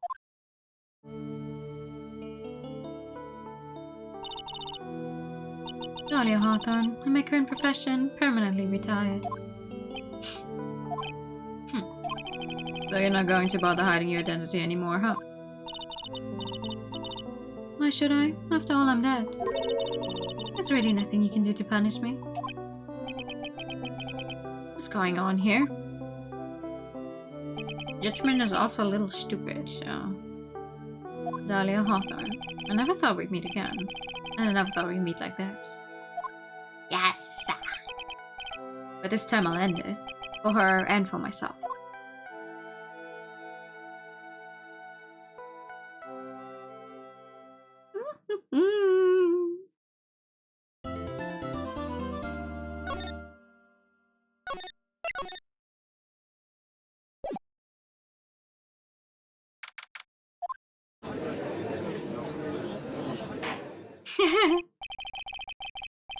Now then, let's continue where we left off, shall we? Well, witness. Yes, how can I help you? Mr. Judge? Well, it seems that if we're to learn the truth, we'll need to hear your testimony. I have no problem with that. But when you've seen what I have, sometimes the truth is better left unknown. In any case, let's hear your testimony. Tell us about the plan that was carried out that night.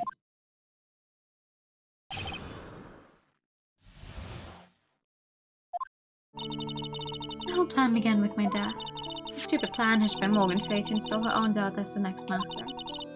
But for it to work, Maya Fay would first have to die. The idea was for me to kill Maya and then have the blame pinned on Iris. I went wrong, but it seems to have succeeded anyway.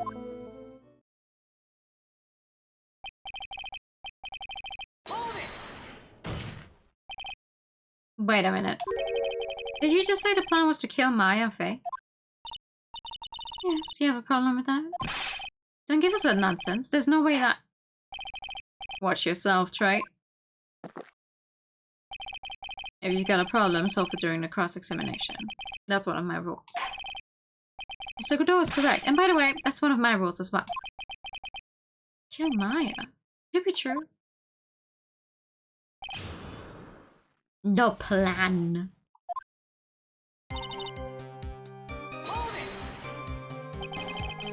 You were executed last month, correct? Yes, I was hanged. It wasn't exactly pleasant. How did you manage to discuss the plan? When did you talk with Morgan Fay? Last year, she was transferred to the same detention center as me. Since I was on death row and she was my mother, it was actually pretty easy to meet with her. See, so that's when you discussed the plan. You crazy? At first, the woman was planning to kill me as well, even though I'm her own daughter. All to make Pearl Fay the master of Kure. She's a cold, twisted woman. She thought she could finally regain her lost honor.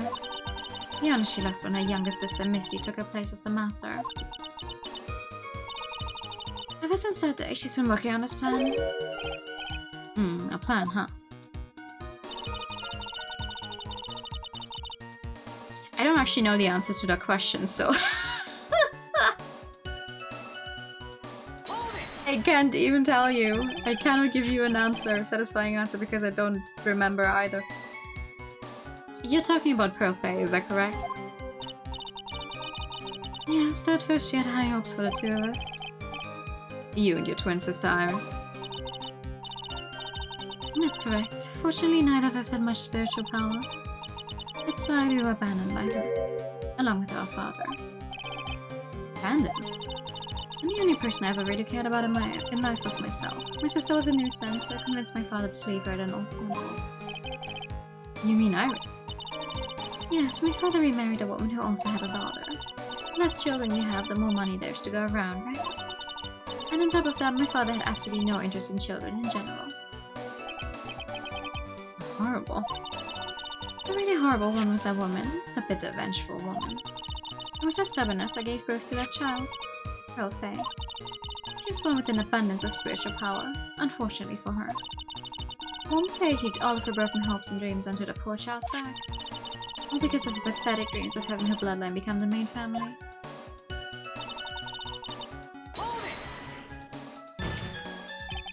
Maya would have to die, but why? Our bloodline to succeed as the main family, thus making Pearl the new master, the remaining descendants of the current master had to be taken care of. The Pearls would never agree to a plan like that. She adores Maya. That's sad. You still don't get it, do you? But Pearl wanted had nothing to do with it. Morgan didn't care one bit about Pearl. The only thing she cared about was the position of the master. That's all. That's ridiculous. She was willing to sacrifice anything and anyone to achieve her goal.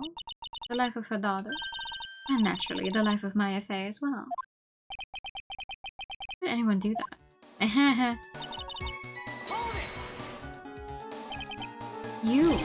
You were going to kill Maya? Pearl didn't need to know anything about it. All she had to do was to follow the instructions in the Lieutenant General.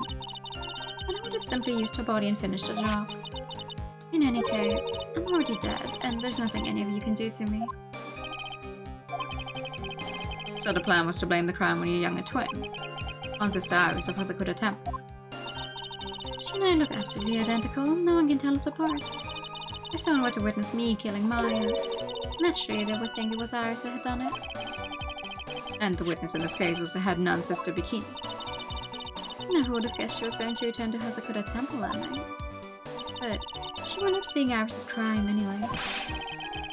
But why did you want to pin the murder on Iris in the first place? She's your twin sister, isn't she? Twin sister? Don't make me laugh. She's nothing but a backstabber. I couldn't care less about her. Backstabber? You just don't understand. You never will. Anyway. Oh dear! Oh dear, there's a deer. Hi Raiders! Hello! Hi Katu and Raiders. I'm Noah, like the color pink, Vision Novas and JRPGs. We're currently playing Phoenix Wright Ace Attorney. Trials and Tribulations. We are in the very last case of the entire thing, so big spoilers. Big spoilers. Like big spoilers for the end of this game, big spoilers for the end of the first trilogy. But thank you so much for coming by. Hello, hello! And thank you for the follow. Welcome! How is your Final Fantasy? Oh no, you hide. Yeah, no worries. I'll give you all a little bit, but as soon as I move on from this text box, we're gonna see a big spoily character and keep talking about big spoilers. But thank you so much for coming in. I hope you had a fun stream. You got to like 30% of the first Savage? No. Sam is the one. I believe in you. Gotta look cause you EP. That is so valid. I'm also EP, but I want to finish this game tonight. Alright, last chance for anyone who cares about being spoiled on Trials and Tribulations, last case. Because we're moving on. Puppet in action, yeah! I will, thank you. I am Haru's first child, actually. I'm the firstborn. You think the plan was a success? You heard me. Just as our woman had hoped. Maya Fey is dead. Now the title of the master will pass on to Pearl Fey. That's absurd. Maya's just... She's just trapped inside the sacred cavern. Really? You're as foolishly optimistic as ever, aren't you? My darling Phoenix.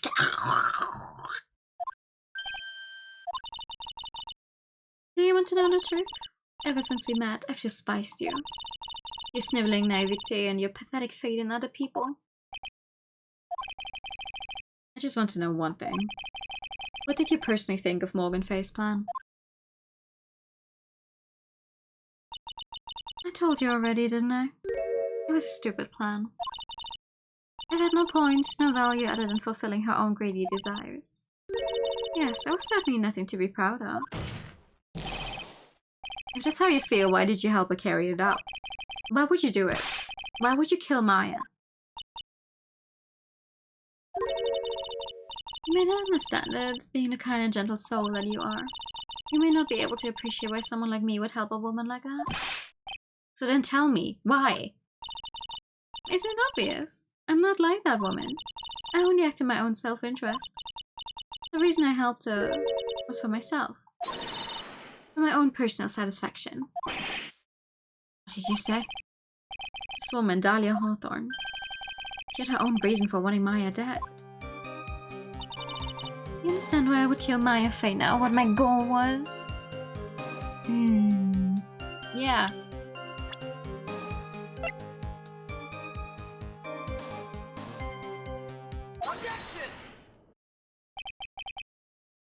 Could it be that your actual goal had nothing to do with Maya Fey herself? As I said, none of you have the power to punish me anymore. Because I'm already dead. Well, I had the same problem, you see. You can't punish the dead. And you can't take revenge against them either. You wanted to take revenge on someone?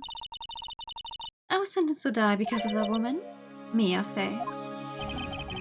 Someone knew this, was it? I wanted to send her a message. It was at her hands that I suffered my first humiliation. I wanted her to feel the same pain she made me feel. Sadly, when I realized revenge was impossible, I gave up. And the reason it was impossible? Was it perhaps because Miafe had already died? Yes, and I realized there's only one way to take revenge against the dead. And how do you do that? Even when the body dies, the spirit, the ego, it lives on, forever. I wanted to take away the person Miafe loved most. I wanted to kill her with my own hands. That would be the one and only way I could take my revenge against Miafe. That was the reason I helped out with that woman's plans. Just for that. For that you would kill Maya. Your goal was no different than that of Morgan Fay.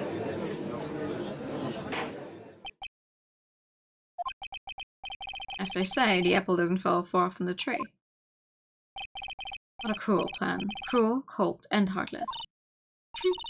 Don't waste your time preaching to the dead. I've already told you there's not a thing you can do to me. Oh, I'm so ready for what's coming in a few minutes. I remember. That's the one thing I remember clearly about this case. I'm so ready. That night. At about 9:30, I materialized into this world. I quickly pinned my hair up and put on a demon warding hood. Then I picked up the staff that was by my side and left Hazakura Temple. So it was at least Dunim who channeled her after all. The ridiculous headman never noticed a thing. She left my fate in a temple and wobbled back, clutching her poor old bag. What did you do then?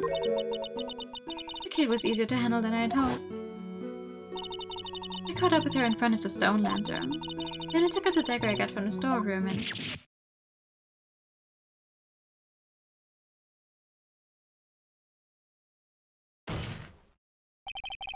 So then you're saying you stabbed Maya? It's strange, but I don't have a clear memory of what happened after that. What does that mean? No clear memory. I don't know. I think I was stabbed. You were stabbed? Everyone was stabbed.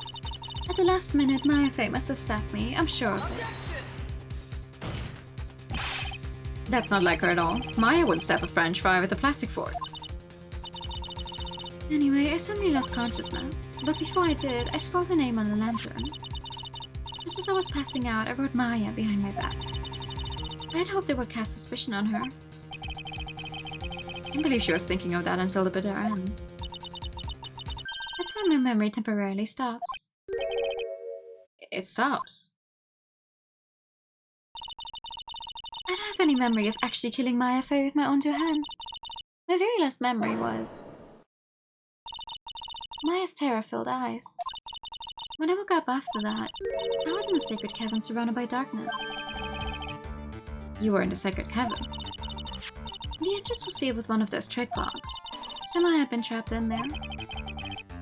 But how did you wind up in there? I'd like to know that myself. Anyway, I was worried. I didn't know whether or not Maya Fei was dead, and I swore I wouldn't return to the underworld until I knew I'd killed her myself. Forgoes your one tough cookie. I wanted to get out of there and make sure she was dead, but I couldn't do it. I couldn't get out. The trick lock stopped you? Huh. I didn't know how to remove it. So then you're saying you were actually confined against your will inside a sacred cavern? Yes, I wanted to get rid of that annoying lock as soon as possible. But it wasn't easy. I kept getting interrupted while I was working on it. Interrupted? It was early in the morning, but someone came into the training hall. What? Who? Could it have been Maya? I thought the same thing, but I couldn't see. Why not?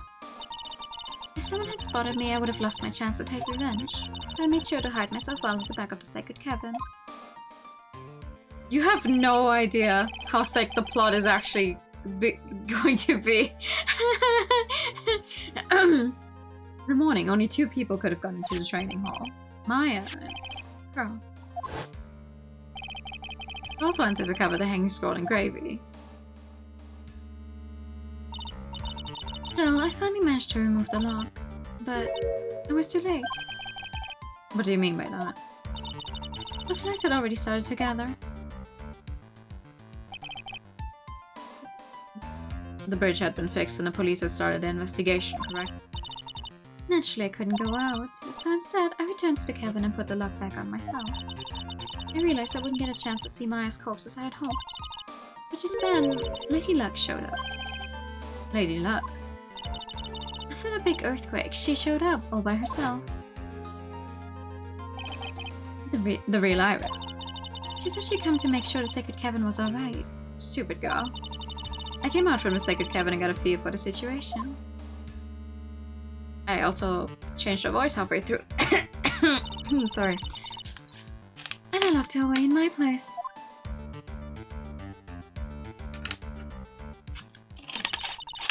I'd finally learned exactly what had happened. It was then that I learned that the plan had actually succeeded.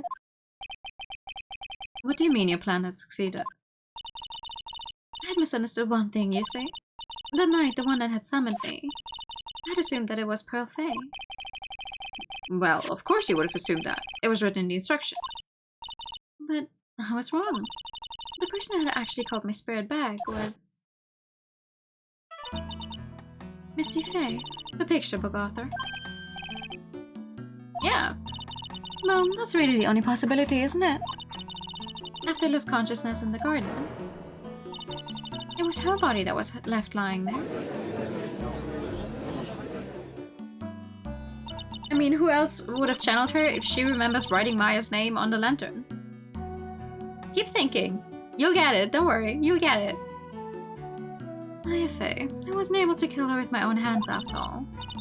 But even so, I made her commit the most vile sin a human can commit. And that is... matricide. The sin of killing her own mother.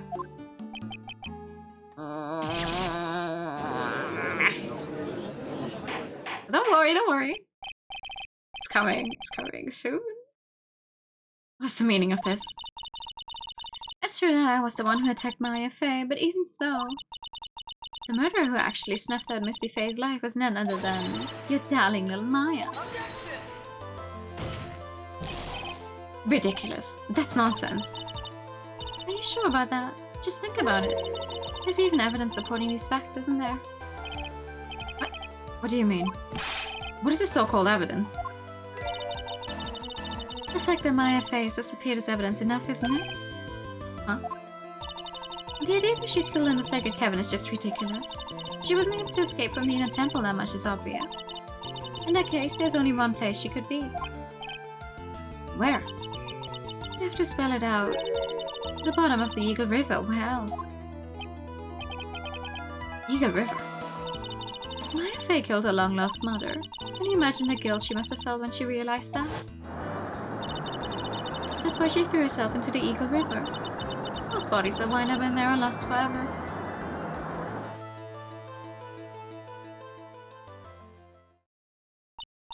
So, what do you have to say now, Feeny?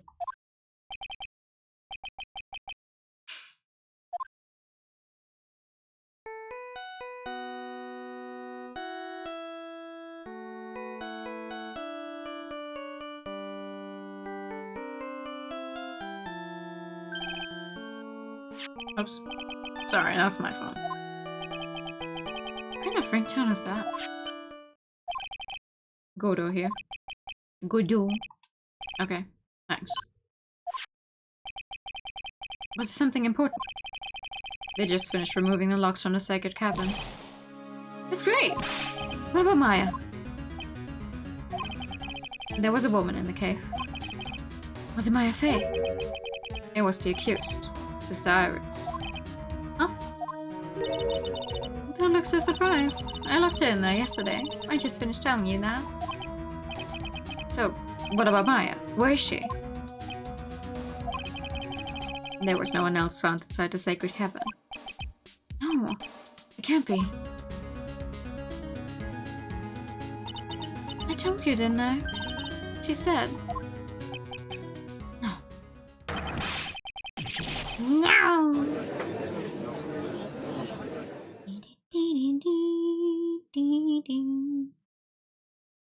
It seems that this case has come to an end. A tragic end.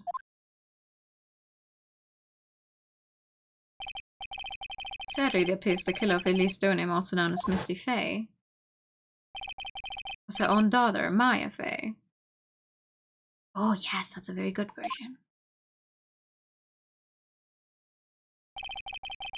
Overcome with guilt for what she had done, Maya Faye jumped to her death into the raging waters of the Eagle River. Can't be.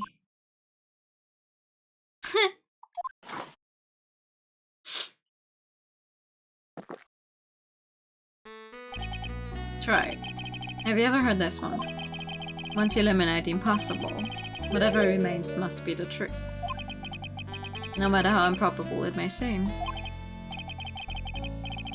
What's that supposed to mean, Prosecutor Gordo? According to this witness, Maya Faye threw herself into the Eagle River. However, is that really the truth? Remember, this woman testified earlier that the bridge was already on fire when the murder was taking place in the garden. Which means if Maya had thrown herself into the river, it must have been from the inner temple side near the bridge. That's right, that's where she jumped from. Well, that's impossible. It's impossible to jump into the river from there. What? Don't get your panties all twisted up, right? Just relax and think through the whole thing again. Possible. Maya couldn't have thrown herself into the Eagle River. Well, Mr. Wright, Miss Hawthorne claims Miss Faye threw herself into the river from the inner temple side. Do you have any evidence to refute this claim? Yes, actually. Unless she can jump like, I don't know, 10 meters ahead while falling. It's impossible to jump into the Eagle River from the inner temple side. No one knows her better than this witness. What did you say? 11 years ago, you jumped into the very same river. Just take a look at this overhead map. As you can see, below the cliff on the inner temple side is a big rock shell. Oh, you're right. She wouldn't have reached the river if she had jumped off from there. In other words, if she had jumped, we should be able to see her body in this photo.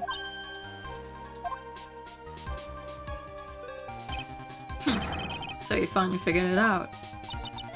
You... Yeah.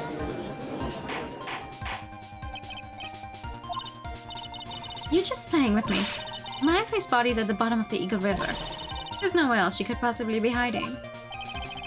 Miss Hawthorne, have you ever heard this one before? Once you eliminate the impossible, whatever remains must be the truth. Yes, just a few minutes ago. Maya Faye was inside the Sacred Cavern. We now know that she didn't throw herself into the Eagle River. Correct. That eliminates all the most likely possibilities. Now, although it seems improbable, there's still one other place she could be. What? What is this one possibility you're talking about? That's obviously above. So where's her dead body then? Easy. Finally, I think the pieces are falling into place. Normally the living have no way to punish the dead. But I think there's a way to give Dahlia Hawthorne the ultimate punishment. Should I tell you, Miss Hawthorne? Should I tell you where Maya is this very instant? There's only one possibility left. Namely, she's right here in this very courtroom. What? Maya Faye's here? You say she's here in my courtroom? Dahlia Hawthorne, I seem to recall that you said I'd misunderstood one thing, you see. So what? But I think there's one more thing you misunderstood. What do you mean? Tell me something. At this very moment, who's channeling Dahlia Hawthorne? See, Flo? I specifically didn't point that out because I wanted people to think about it for longer. It's obvious. It's Pearl Fay, the pathetic little sniveling runt. You're wrong. Pearl's tried, but she couldn't do it. Yeah? Yeah? Someone called me before Pearl did, but who? Pearl's even tried again on the day after the crime, but she couldn't do it. What could that mean? I think the truth is becoming clear to you right about now, am I correct? It wasn't Pearl that channeled you. It was someone who called you before she could. Yeah.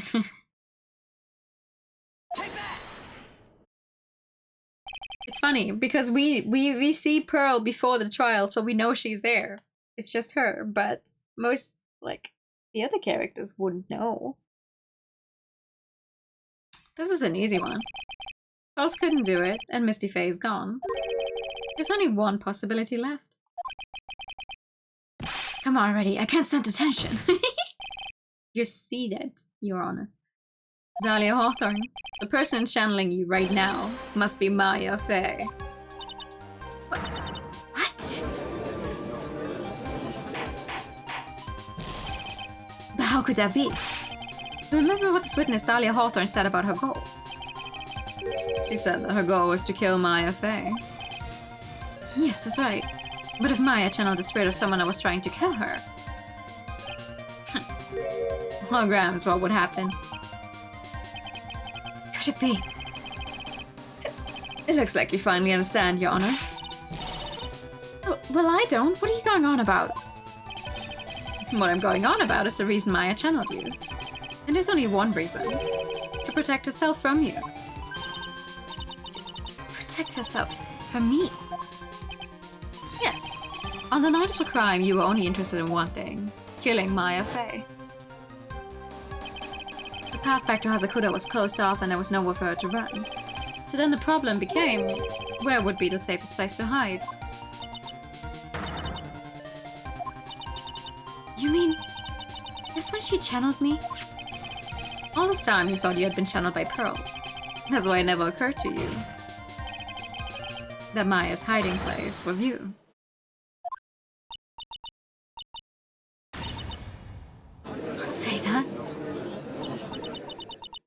You're saying that Dahlia Hawthorne, was played for a fool by a little whelp.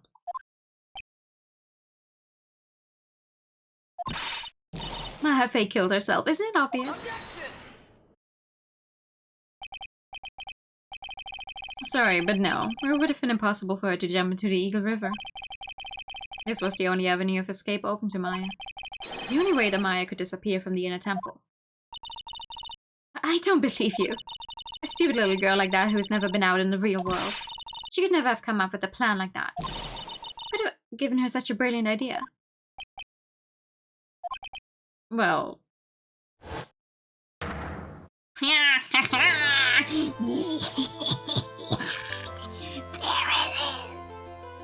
Mia Faye. It's been a long time, Dahlia Hawthorne.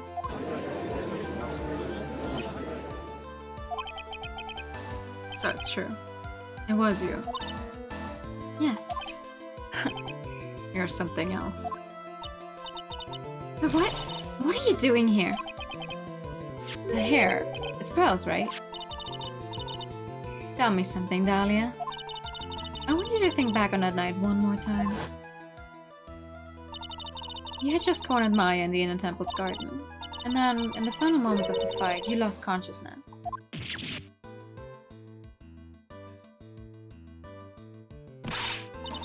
I was stabbed by Maya Faye. Actually, Maya lost consciousness at the same time as you. She did. Not terribly surprising since she was about to be killed. When she woke up, she was in a training hall. That's when Maya decided she needed help. So she channeled me. She explained in the memo the situation she was in. She asked me what I thought she should do.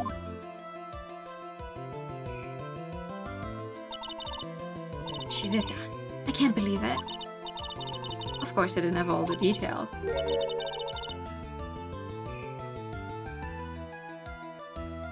Technically, Pearl's is part of the defense team, so she should be here the entire time, but sometimes they like to ignore whoever is standing in place of the co-counsel.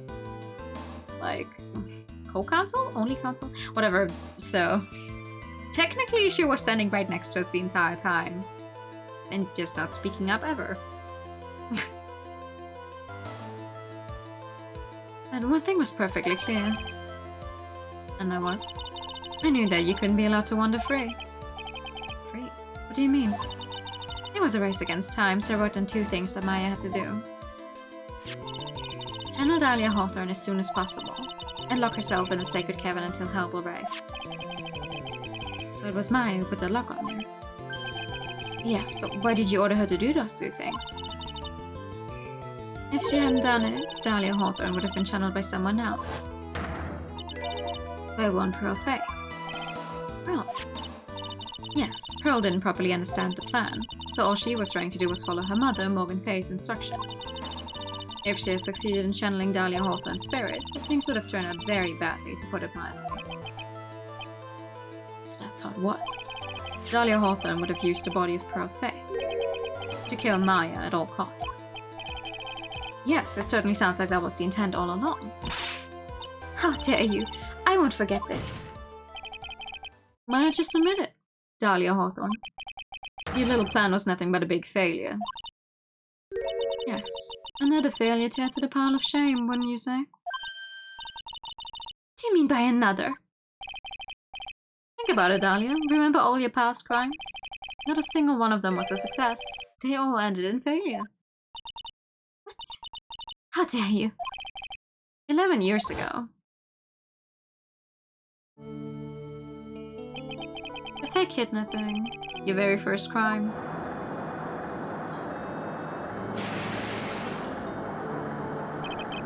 You got your hands on a $2 million diamond, but...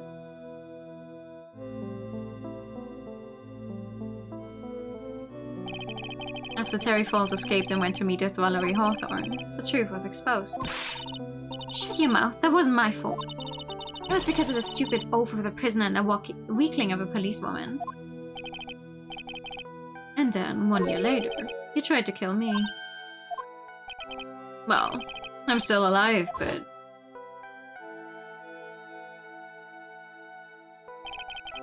You wound up killing someone else. Wound up killing someone else. As a result, you were sentenced to death.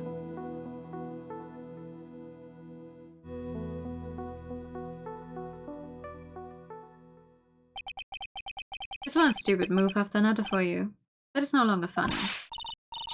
Wipe that smug, happy-go-lucky smile off your face. And now this. You've messed up again. You let Maya Faye escape, even though she was right there in front of you.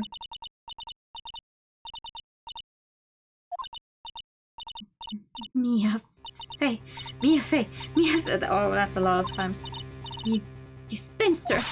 I was supposed to kill Maya Faye like I swore I would.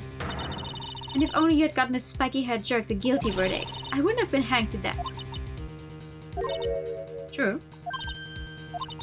But I think you finally understand, Dahlia Hawthorne. You will never defeat me. What did you say?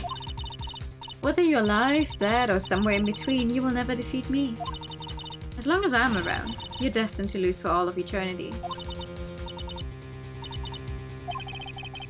I remember what you said early in the trial. You said there was no way we could punish you, because you were already dead. What about it? Then you said, even when the body dies, the spirit, the ego, it lives on forever. That's very true, darling. And that's exactly the punishment you'll never be able to escape from. For all of eternity, you'll have to remain as Dahlia Hawthorne. A miserable, pathetic, weak creature who can never win at anything. And for you, there's no escape from that. No hope of freedom. Since the day you were executed, the narrow bridge that once stretched out in front of you has burned to a crisp.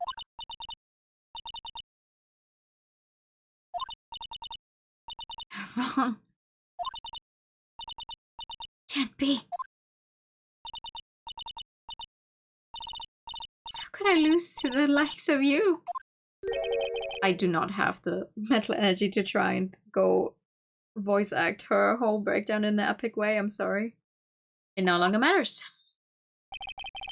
I don't care whether you win or lose anymore. The only thing I want is for you to come out of Maya's body right now.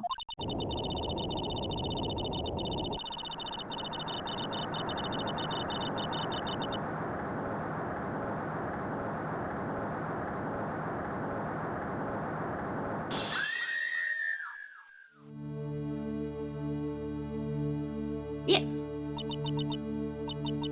I'm not ready. Not ready to... No. Oh. Curtains closed on you forever, lady.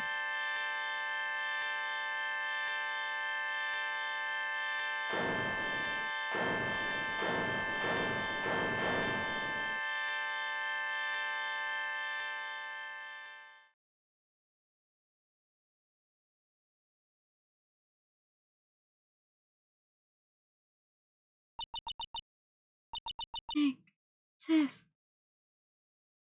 Can someone also please give us a doctor?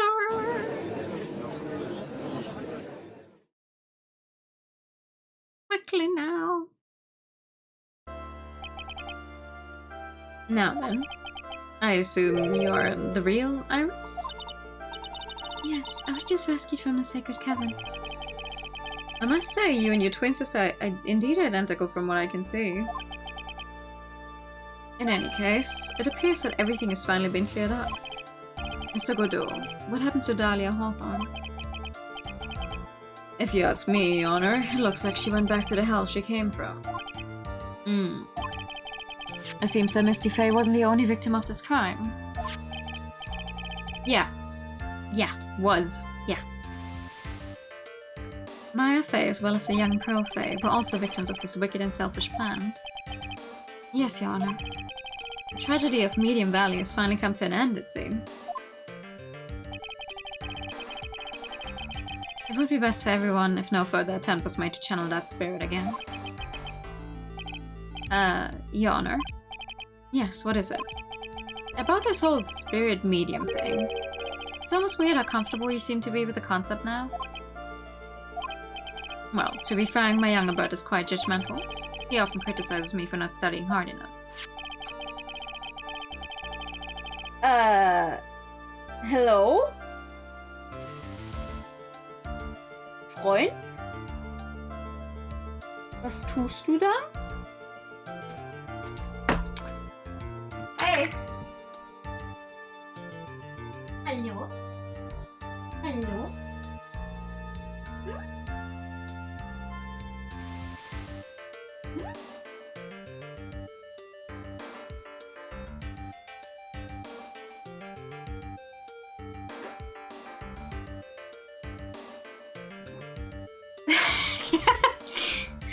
The ad break was perfectly planned. No, it wasn't. Just heard the... Still the same cat jump up somewhere and it's like, oh, where are we going? I don't like that. I don't like you going on top of...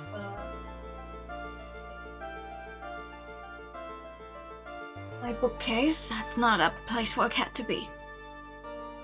That's why I made a concerted effort to study about Nakuda in channeling tonight. Hey, isn't that the New Year's issue of Occult? I've seen quite a few things in my many years on the bench, and in all that time I finally learned this one thing. Each case is different and takes place in its own world, if you will. In order to fully understand that world, first we have to immerse ourselves in it completely. And that's where my brother and I used to differ. Never thought of it that way. At any rate, it's time to pass judgment in the case of Iris of Hazakura Temple. Objection! Oh, you thought we were done? You thought wrong. You're a little too fast with that gavel, Your Honor. What do you mean by that, Mr. Godot?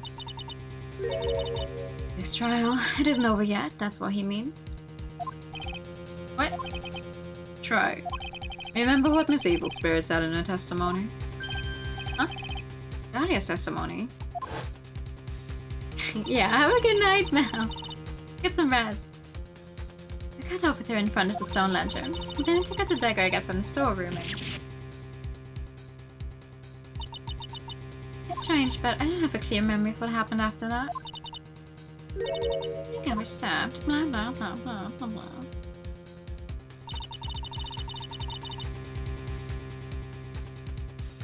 Just as Dahlia Hawthorne was about to attack Maya, she was stabbed and killed by someone.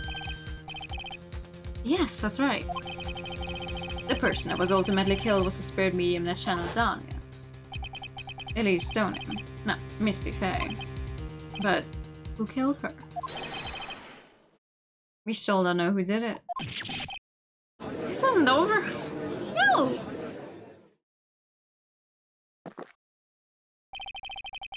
Unless someone else is found guilty, the accused is still on trial. We can let her walk until there's evidence that proves her innocence. No way. But this court isn't prepared for any further testimony. The prosecution is ready to call our final witness. Final witness? This one will clear up the whole mystery. The mystery of who killed Misty Faye.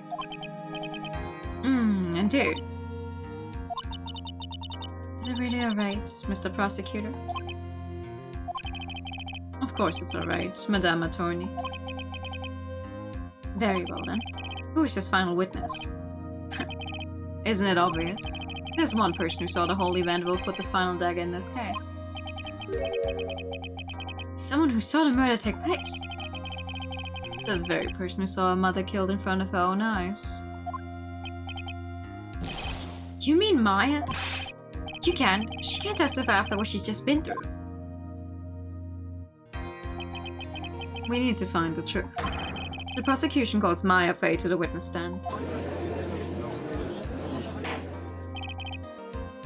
Very well. But first, we'll take a brief recess. We'll have to wait for Miss Faye to recover before summoning her. Once we receive the doctor's permission, we will proceed with the trial. Hey, try. Got something to say to you, so listen up. What is it? I don't think much of you as a lawyer. It's always the same with you. You somehow manage to just squeak by without even a faint understanding of the case. Some beautiful woman always seems to come dashing in at the last minute to save you. You've got some nerve. But it's not going to happen this time. This time, you're going to have to do this by yourself.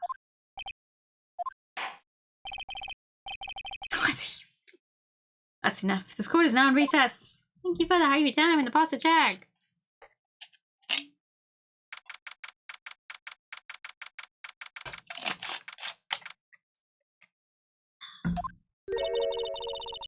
Truly sorry about everything.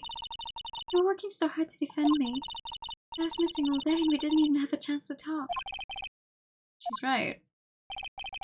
When I met Iris at the training hall yesterday, they had already switched places, and Iris was inside the sacred cavern. I wanted to at least be in a defendant's box today to root you on. Well, it wasn't your fault. You were locked up this whole time. Something more important than that, though. I have to ask you. Why did you help your sister out as much as you did? Huh? If you had tried to get help at the sacred cavern yesterday, you wouldn't have spent an entire day locked up in there. My sister, I felt sorry for her. She's abandoned by her mother and never got any love from her father either. Yes, but it was the same for you too, wasn't it? Yes, but at least I had Sister Bikini who was like a mother to me. Only Dahlia had come with me to Hazakura Temple. I always loved her. Dahlia was always so smart, so strong. She never complained about a thing. That's why I promised her that I would help her. Are you talking about the fake kidnapping case 11 years ago? Yes. I wanted to be useful to her in some way.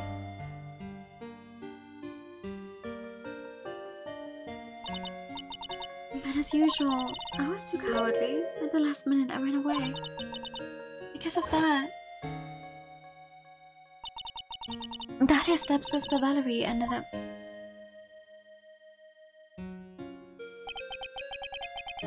That was the case, I wounded Mia so badly. And things didn't end there, of course. Some people suspected that my sister was involved in the murder. Some people? You must mean... Yes, 2 defense attorneys. Mia Fey and Diego Armando. They're poisoning Mr. Armando, who was getting too close to learning the truth. Dahlia even tried to kill the person who had unknowingly hid the poison for her. You. That's right. Iris, there's one more thing that I have to ask you. Yes, what is it? On the night of the murder, the person that cleaned up the corpse of the victim, Elise Donim, was it really you? Yes, it was me. That night after I rang the lights out bell, I went back to my room. At around 10:30, I received a call on my cell phone. There's a problem. Come to the inner temple right away. I got on a snowmobile and headed for the inner temple.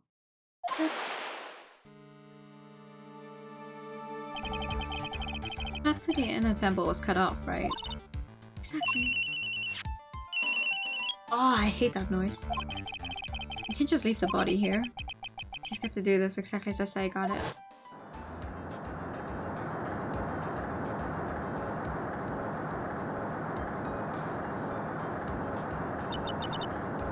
It was me. I was the one that received her body. The murder weapon had been left in her body so she wouldn't bleed too much. The staff that Mystic Elise always held. I know it. So the actual murder weapon was the staff. Yes, that's right.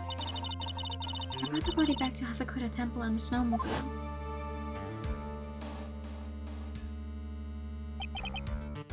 But why did you alter the body? I didn't want anyone to know that the staff was the murder weapon. I didn't want to leave anything that would lead back to Misty Faye. So I dressed in a robe and stabbed her with a shichishito. I wiped the blood off the staff's blade and left it next to her on the ground.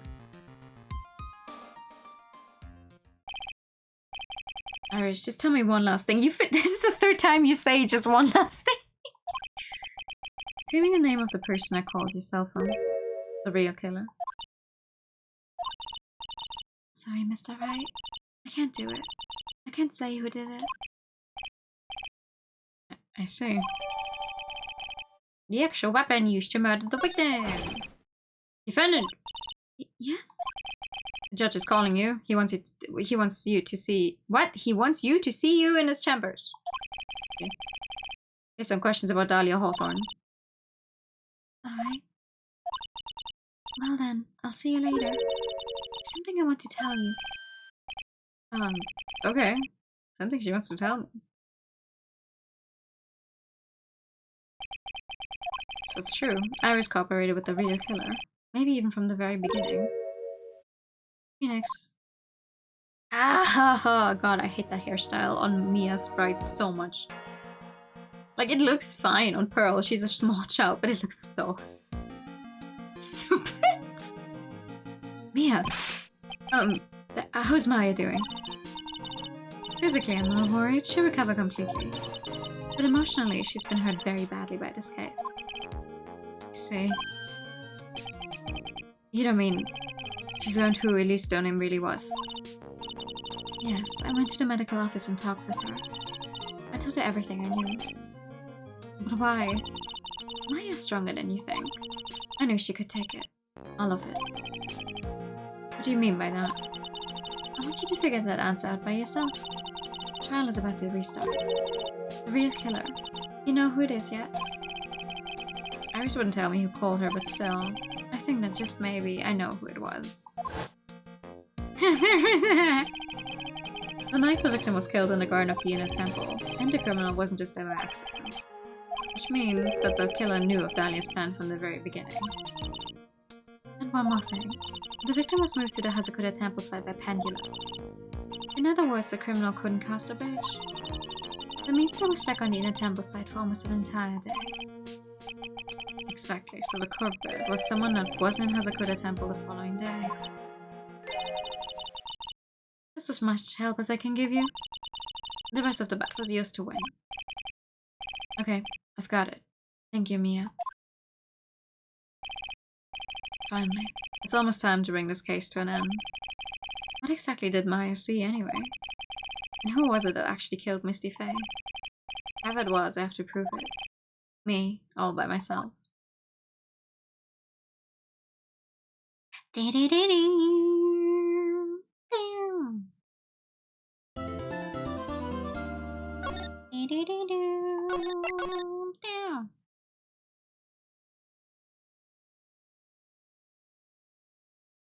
Yeah, especially like I can agree with the whole fact, okay, Maya also has like this black hair and straight hair if she doesn't tie it up, blah blah blah. But specifically, like Iris has all of these braids, and they specifically gave the Dahlia Maya sprite the same kind of braided hair up there, and I'm like, Maya did not have the time to be doing all that before she channeled her. Why would she? She wouldn't like, hello? I don't know why she just doesn't have her hair open like Mia had when she's channeled, or when she was alive. Blah.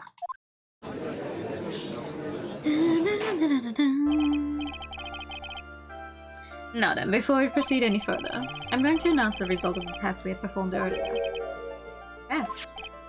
Yes, tests. On the bloody dagger that was found stuck in the pine tree. Oh yeah, that! I totally forgot about it. That's the weapon that Maya Faye used when she fought with the victim. So what are the results? Was it the victim's blood, or...? Due to time constraints, a full test wasn't possible. However, there's one thing we can say with certainty. The blood that was on this dagger was not the victim's blood. Nani? Not at all. Now then, let's restart this trial. So it wasn't Misty's blood on the dagger. And whose was it?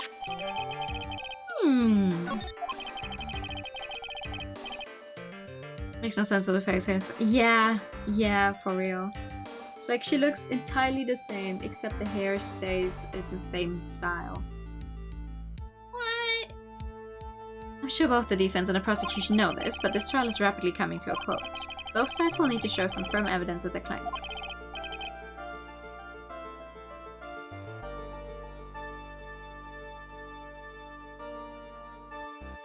But still...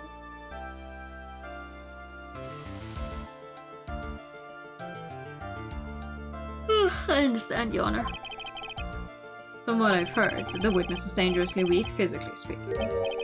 So let's finish this quickly.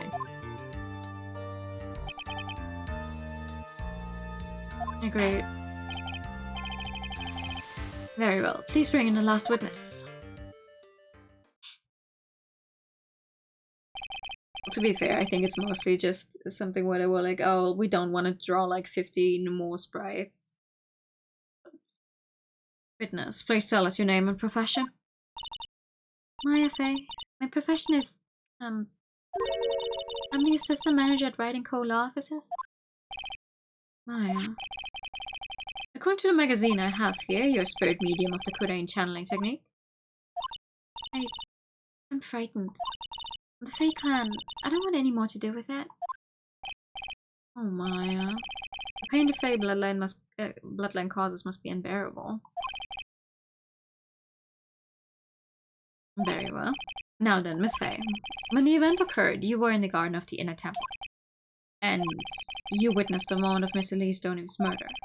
Is this correct? I didn't see any... Straighten up this instant, young lady. Huh? Pick your head up and speak clearly. There's always time for crying later. But your mother was killed right in front of your eyes. There's nothing you can do to change that fact. There's something you can do. You can finish this. You've been watching the whole thing, right? You've seen the witnesses coming out, the witnesses come out, and you've seen us squeeze the truth out of them. Now it's your turn. Let's hear your testimony. On the night of the crime, what exactly did you see happen? Witness, if you please. Yes, Your Honor. Oh, Maya.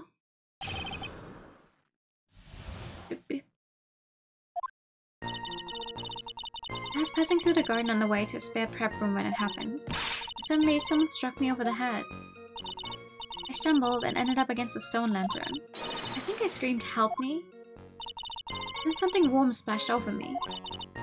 That's when I lost consciousness. So you were struck on the head. I suppose it must have been the stuff.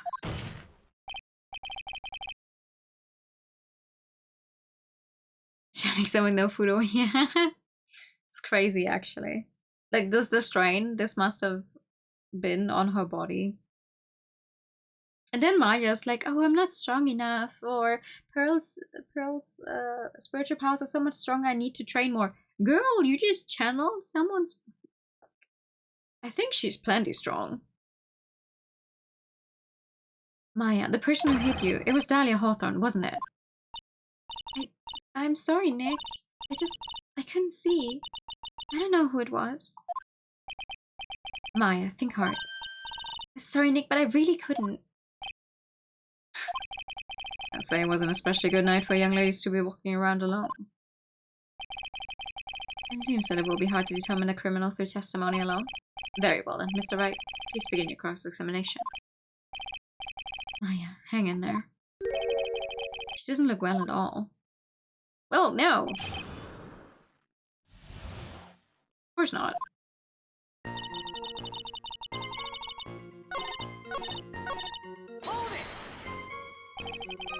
You think you screamed, but you're not sure? Listen, I was a complete wreck. It was dark and I couldn't see my attacker. Was it a man, a woman, an adult, a child? I had no idea. I was scared out of my wits. Believe me, my dear, I'm certain I would have soiled my robes. I thought this person might attack me, so I... Anyway, I'm pretty sure I screamed. I thought I was my last hope. Oh, sounds like poor little Maya really was out of her mind. If someone actually comes at you with murderous intent, yes, I think that's usually how you would act. I wonder what she meant by last hope. What do I do? Do I press it for more details? Last hope. Wait a minute, Maya. What's this my last hope stuff? What? What do you mean by your last hope? No. That's what you said. You said my last hope. Huh? What? I said what? Look, you were facing an attacker that you couldn't see and you screamed, right? You screamed, "Help me." Yeah. But you testified that you screamed that because you thought it was your last hope. Oh, well, you know, that's like... What do you call it when it happens? Maya's not doing so well up there. Yeah, Oh, that's right. I remember now. I was facing my attacker, but it's not who I was screaming at. What did you just say? Yeah, that's right. It was the person behind my attacker that I was yelling at. That's why I was screaming to for help.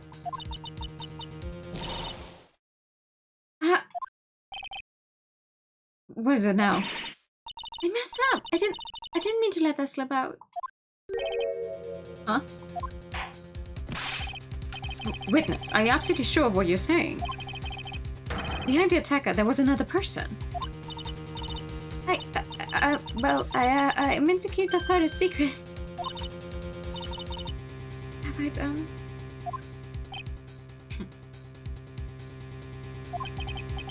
It takes a ton of pressure to make a diamond.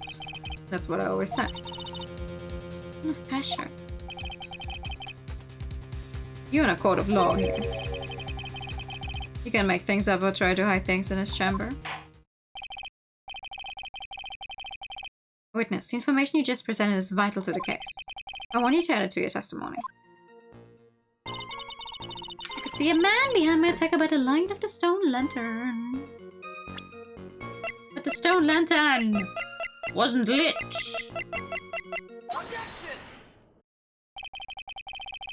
So there was a man standing behind your attacker. Yeah. The man. He's the killer. He stabbed her from behind. He's the one who killed Elise Stoneham, otherwise known as Misty Faye, your mother. Killer! Maya, you know who killed your mother, don't you?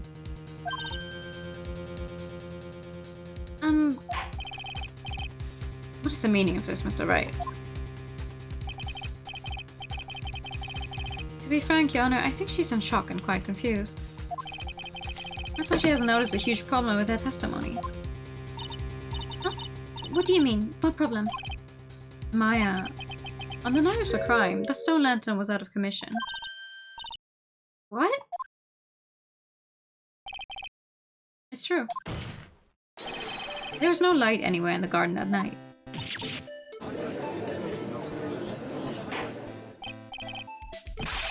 Sakudo, explain this. Oh man, how many cups are we at? Add the pureness of milk to the perfect clear darkness of coffee. Stir. That is the state of the witness's mind right now. A cup of coffee au lait. Coffee au lait? Is that even legal? Mr. Tride's voice at the milk and you're the spoon. Your Honor. I'm a spoon. I'm not a spoony bard, I'll have you know. You must have noticed it too, Tride. This witness's mental state is highly unstable right now. It's not hard to understand why she would make a little mistake like that. Sorry, but that's not going to cut it. What did you say? If there truly was no light in the garden, then there's a fatal contradiction in the witness's last bit of testimony. Nick. May I? Recall the witness's statement about her attacker. She said that she didn't know if it was a man or a woman, an adult or a child.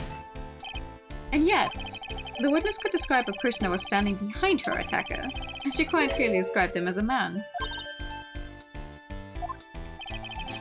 In other words, that would have to mean that Maya actually saw a mystery person, despite it being so dark that she couldn't see the face of her own attacker.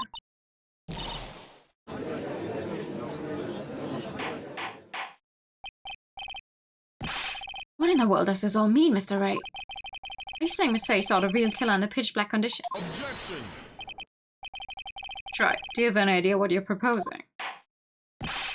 How could you have seen in the dark? There was no other light source at the scene. Objection! There's some things that you can only see in the dark, Mr. Godot. Maya, you did see who the killer was in the dark. And now, you're trying to cover for him. Cover? For the man that killed her mother? There's only one conclusion I can draw from this. You know who this man is. Please, Nick. I don't know anything. Please, I'm begging you. You talk a good game, Troy, but let's see if you can walk the walk. It was pitch black, so what could the witness see? I'm calling your bluff. Nick, don't. Please, stop. Maya's dead set on protecting this guy, the man who murdered Maya's long-lost mother. I can't let him get away with it. I'm a lawyer, an officer of the court. I'm here to find the truth. Alright, Mr. Wright, time to show us what you've got. Who was this person that you saw Miss Faye saw in the darkness? You say Miss Faye saw in the darkness.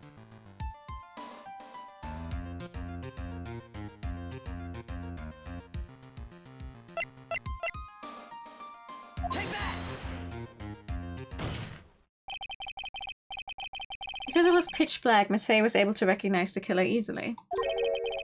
I'm sure the court would like to see for itself how this is possible, yes? How do you propose to show us something like that?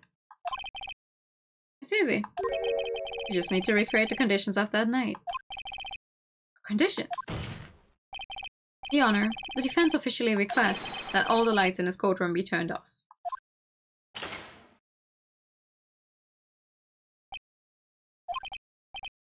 But this is... But it can't be.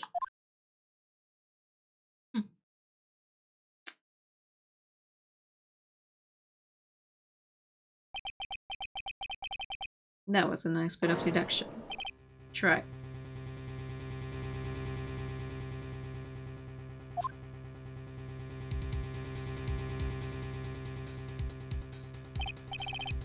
Well, everyone. This is the man Maya saw on the night of the murder.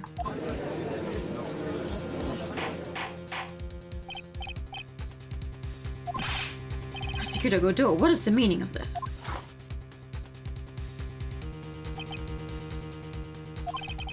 Surely you must be shocked to hear yourself accused of such a thing. Why aren't you denying it? Your Honor, you're asking the wrong person. What do you mean by that? If you've got a question, ask the witness. That's one of my rules. Well, Maya, how about it? What you saw that night? Were there 3 glowing red lights? Well, witness, answer the question. You're wrong. I never saw that. Maya. I thought the person that stabbed my mother was a man. For a totally different reason. What? Witness, Mr. Wright. Stop your chattering, Your Honor. Chattering? If it's worth asking, ask the witness. That's one of my rules. Alright. Well then, let's continue with the testimony. Please tell us how you knew the killer was a man. Yes, Your Honor. I didn't realize it until after I woke up, but...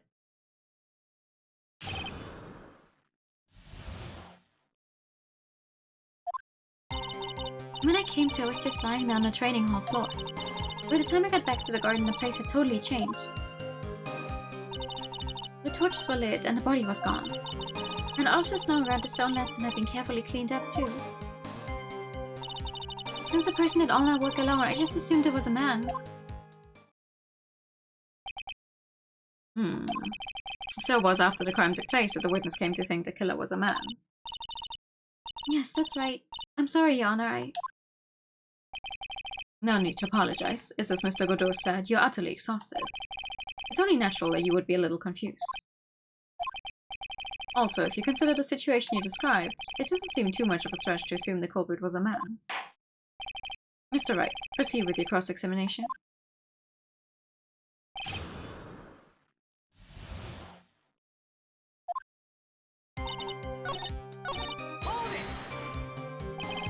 The torches were lit. Yes, that's how I noticed that the whole scene had changed. I'm going to say it was the killer who lit the torches. I mean, who else could it be? He probably lit them since it'd be impossible to do any cover-up work in the dark. However, if that's true, there's one thing that still bothers me. Why did the killer go to the effort of moving the body? It's true. It's hard to see how that would be of any advantage to the killer. The only one who would gain anything from that would be the only person that was at the inner temple, Maya. Very well. Let me hear some more about the condition of the crime scene.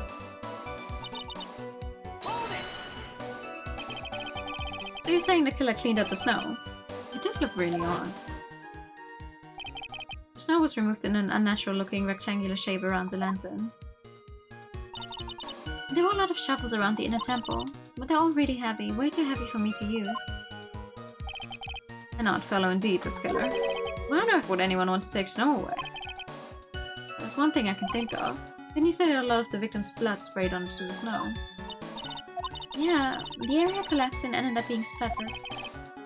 In other words, the killer's purpose was to hide the bloody snow. I think that's the most reasonable explanation. Perhaps. However, there's something that's bothering me. The killer just wanted to hide the snow with blood on it. There was no need to remove that amount.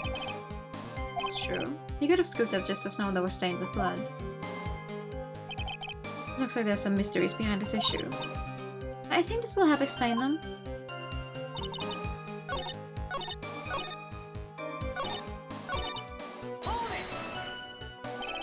Naturally, the killer must have done it, right? Yes, I think so. But why would the killer temper up the crime scene like that? There must have been something that the killer desperately wanted to hide. The truth is, when I saw the crime scene, I felt something. You did? Yes. I felt like the killer was hiding the evidence for me, for my sake. What? Hiding it for you? Everyone knew that I was the only one at the inner temple that night. My sister Bikini had come back and looked at the garden. She may have thought that you had done it. No, she definitely would have thought so. And you're saying that's why the killer cleaned up the crime scene to make it look like nothing had happened? Yes, I'm sure of it. Well, that's certainly an important piece of information. I want you to add that to your testimony. Yes, Your Honor.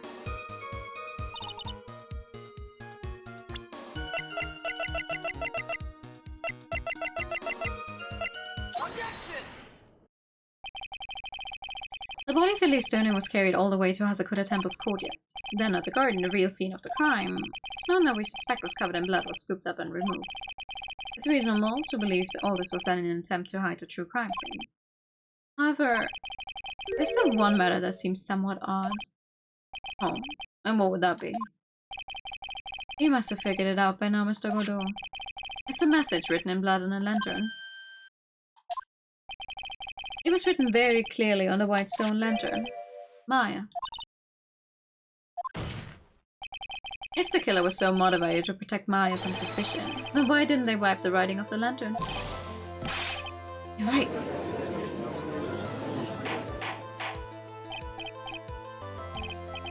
And Mr. Wright, isn't it a fact that the killer was trying to cover up the crime scene? Indeed, but it doesn't make much sense to move the body and remove the bloody snow, then not wipe off the most incriminating thing of all, the bloody writing. Objection! But if that's the case, do you have an explanation for the killer's mysterious behavior? No! No? Mm. Mm.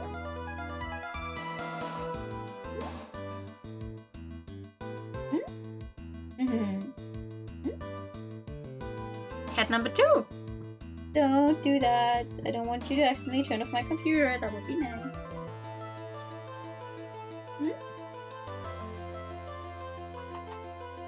You guys don't want me to finish Ace Attorney. Is that what this is?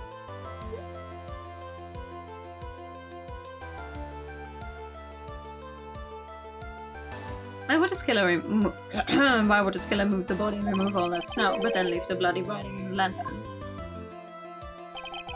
I don't know what the killer's plan was, but it's a fact that the killer left the writing on the lantern. There must be a reason for it. Well then, Mr. Wright, let's hear your opinion.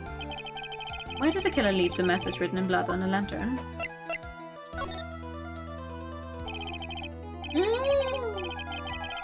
Prosecutor Godot, early in this trial you gave me some good advice.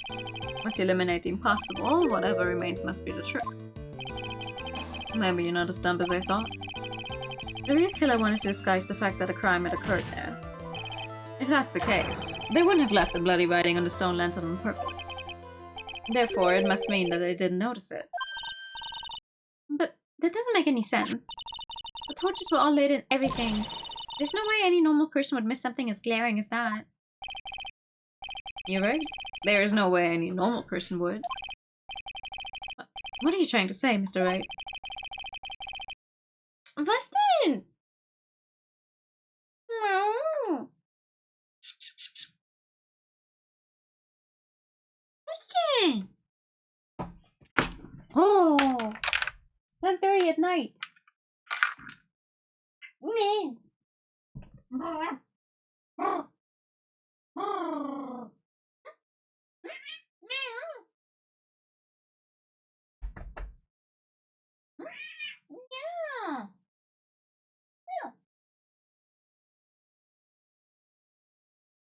Yeah.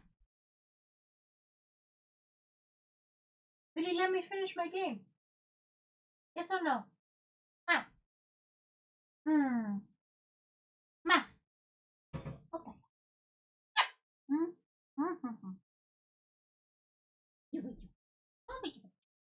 Ma.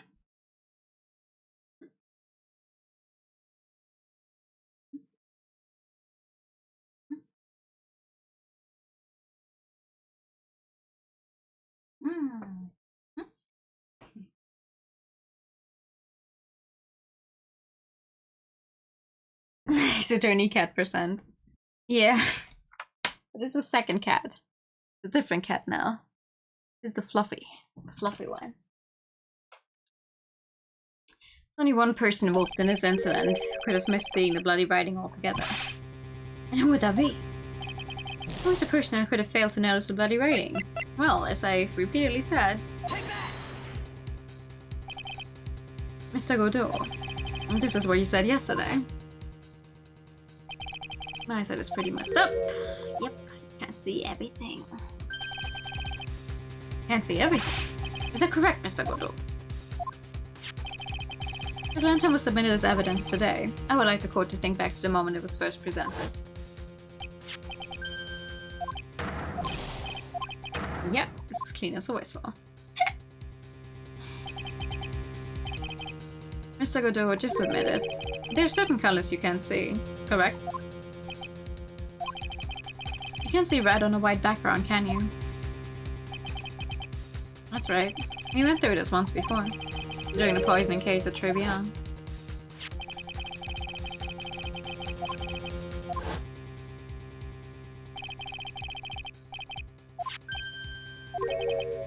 Yeah.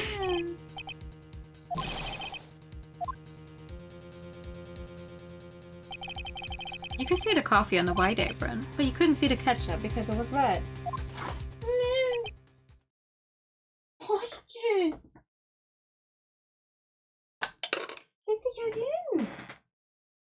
Leg dich halt hin, komm.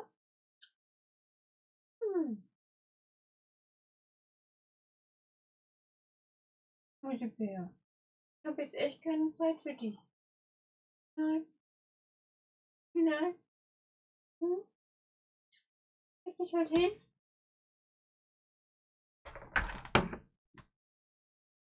Ah, leg dich. Ja.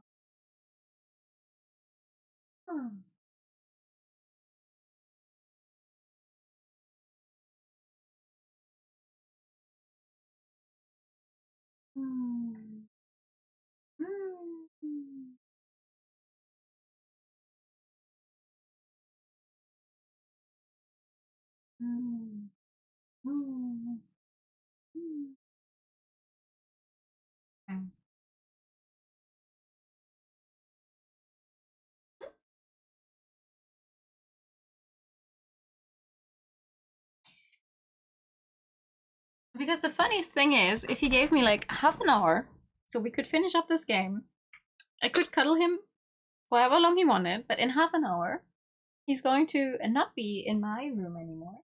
Because he's going to move over to my parents' bedroom and cuddle with my mother, because that's the only place to be during the night, because, I don't know, I guess it's more comfortable than my bed. It's strange. In a black and white photo, those letters would have appeared black to me. I wonder, why am I the only one who can see them? So then, Mr. Godot, are you admitting it? Are you admitting that you can't see the red writing on the lantern?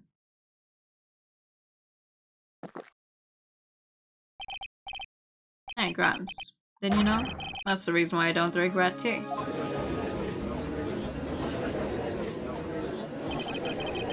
I wasn't sure about it until now, but I just can't believe it. Prosecutor Godot is the murderer.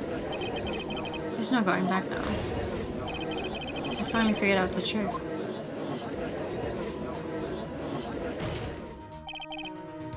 Mr. Godot, the defense at this time formally accuses you.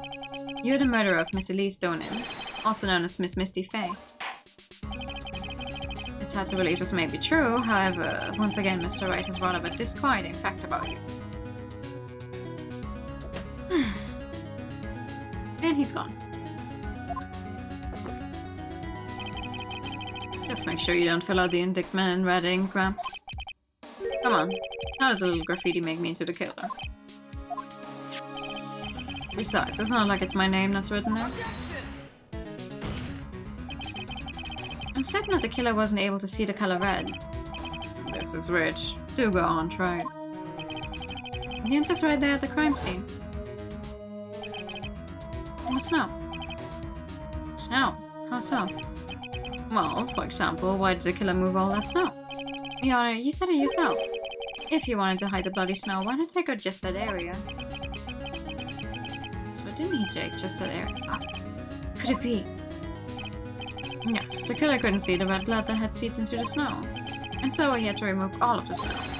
He couldn't be sure of where the blood had landed, so he removed the whole area. Objection!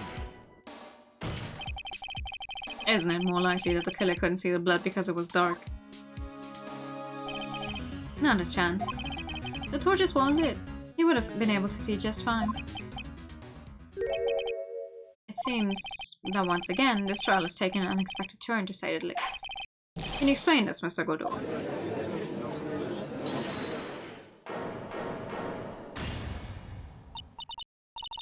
Wait just a minute. Maya? What is it, witness? Mr. Godot isn't a killer. After all, he didn't even come to the inner temple until 2 days after the murder took place. He didn't show up until after the old bridge got fixed up. Objection! Maya. You can't testify to something like that. Why? What do you mean? I may not look it, but I'm... After the murder happened, you didn't even exist. She didn't... I'm afraid I don't follow. And you see now, old man? We established this just a little while ago. After the murder, this witness was unconscious for a long time. Because she was channeling Dahlia Hawthorne. Oh, that's right. Please, Your Honor, let me add to my testimony. Nick, please listen to me. Maya. You plan to cover for Godot no matter what the cost. If that's the case, then I've got no choice. Your Honor, let's hear her testimony. If it means we're going to hear the whole truth, I say we should not silence her. Nicely done, Trey. Very well, let's hear the witness's testimony. Please tell us what happened at the inner temple after the murder. Yes, sir. After I woke up, I began channeling and my spirit left me, as it were. But little Pearlie was there at the inner temple, too.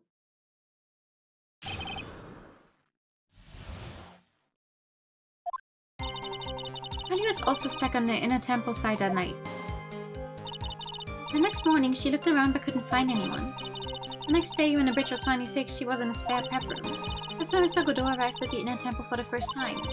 He found Pearlie first and cheered her right up. Who's this Pearlie? It's my little cousin, Pearl Faye.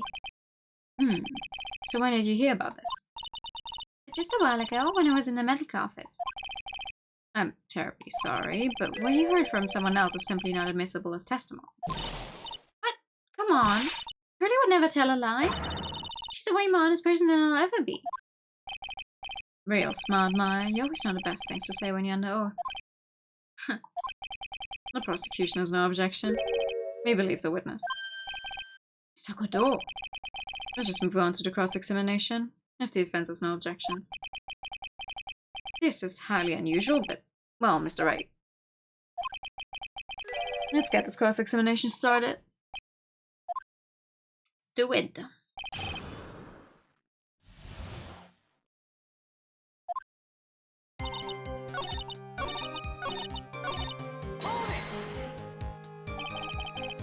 He cheered her up.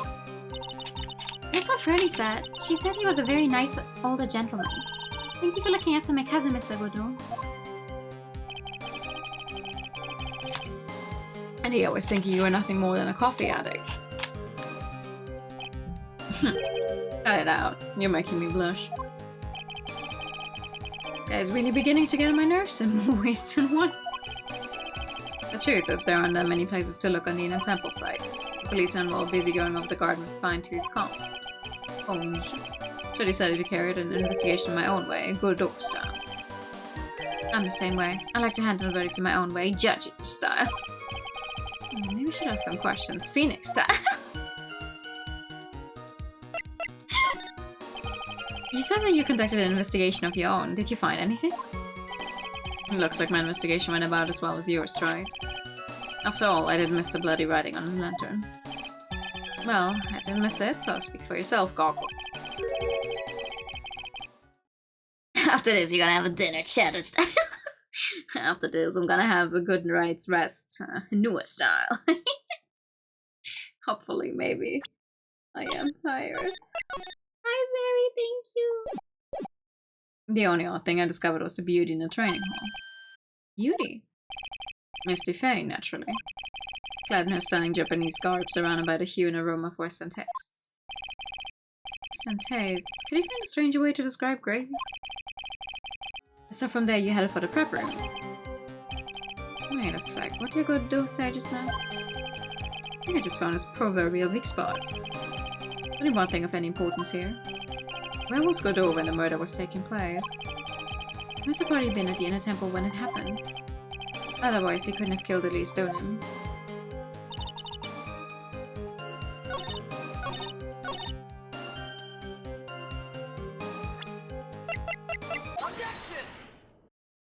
We're almost there.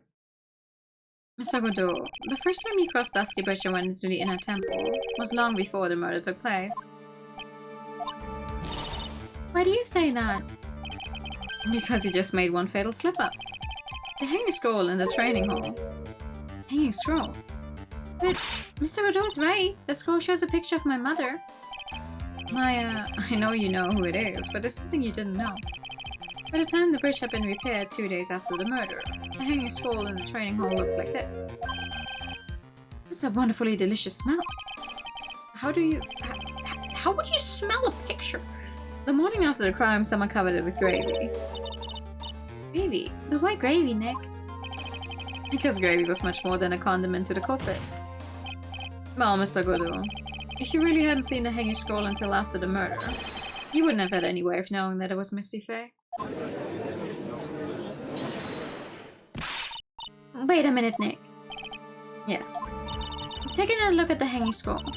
Look, at the top, there's a crest there. Ah, that. That's the mark of the master, correct? Exactly. So if you know the meaning of the mark, then you could guess that it was a picture of Misty Faye on there. True, but Mr. Godot described what was underneath like this. Clad in her stunning Japanese garb surrounded by the hue and aroma of Western tastes. Yes, it's possible that he knew what the crest meant. However, he couldn't have known that she was wearing Japanese clothing. Mr. Godot, on the day of the murder, you were hiding at the inner temple long before the crime took place.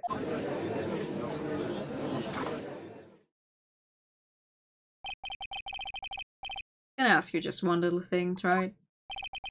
what is it? This whole theory of yours, it all rests on a certain assumption. That I knew beforehand that a crime was going to be committed. That's right.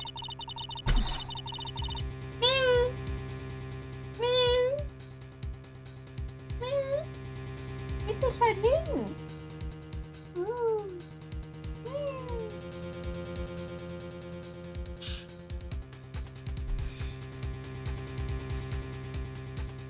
Otherwise, there's no reason for him to sneak onto the crime scene. Of course Mr. Godot knew about the plan. Huh? What did you say? Is it really possible that another person knew of that plan?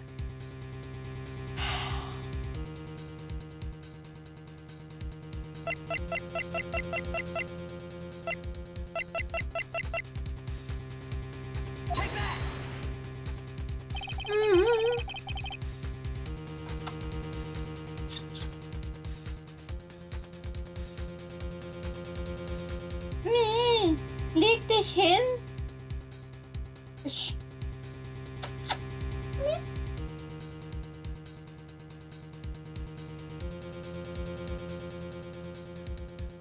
No. This crime was actually planned over a year ago. Mom Faye authored the plan for her daughter's future, and these instructions were hidden somewhere in Faye Manor for a year. However, by the time little Pearls found these instructions, they had already been unsealed. Unsealed? Yes, the killer had read these instructions long before Pearls ever found them. That's how he knew the crime was to take place at the inner temple.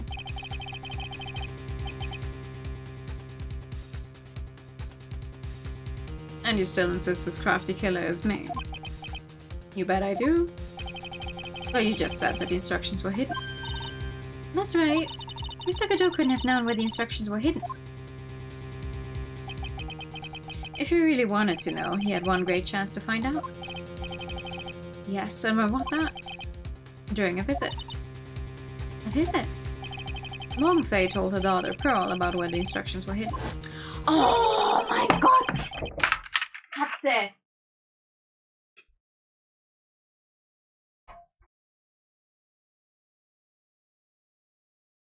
Ah, yes. It is almost 11 at night. And I'm not giving him enough attention, so he starts climbing up my bookcase. One of the bookcases that I own. Jesus. Oh, and now you're back. You're back. No. 10 minutes! I know you don't speak English, Mr. Cat, but give me 10 minutes and I could actually spend time with you.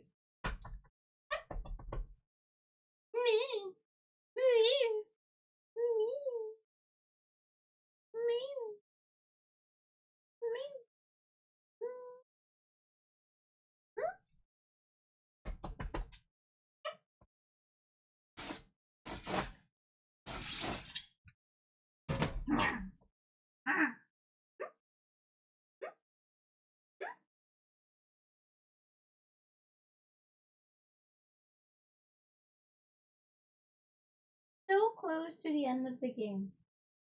Yep. So close. So close. So close.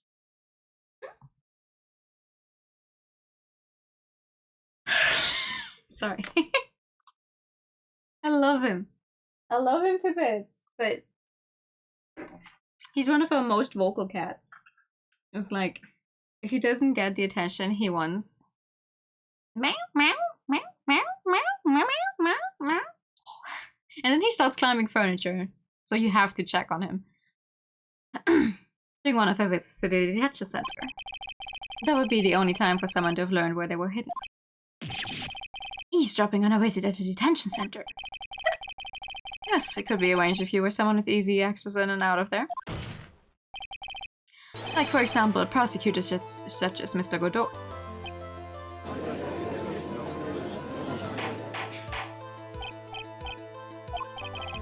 Mr. Godot, you're under fire again. This murder could not have been carried out without prior knowledge. And you were the only one that could have acquired this information before the murder.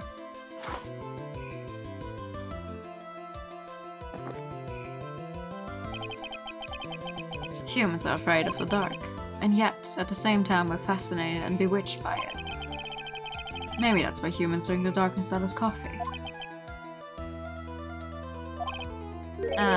Sorry for always asking, but what does that mean? It means there's a reason for everything. According to your theory, the killer in this case eavesdropped on a conversation during a jail visit where he learned of a hidden plan for a crime. After discovering the plans, he hid in the inner temple and waited for the crime to occur. Then he ultimately took a person's life. And he did all of that just to protect this witness.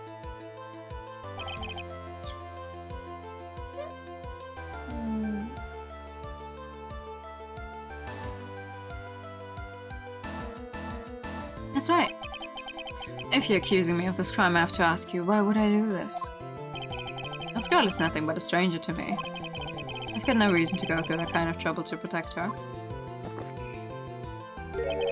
I am what you see. I'm certainly not the type to rescue the damsel in distress.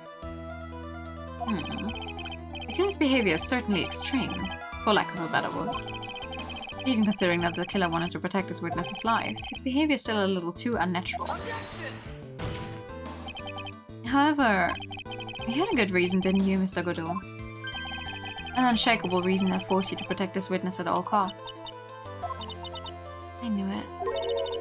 You figured it out, haven't you, Nick? Duh. Maya, I guess you were doing your best to cover for Godot. For the same reason, huh?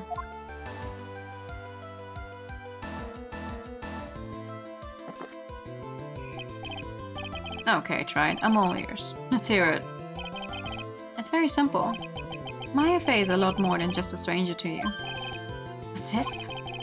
There's one person who lies at the very center of this whole story. One person that ties you and Maya Fey together inextricably.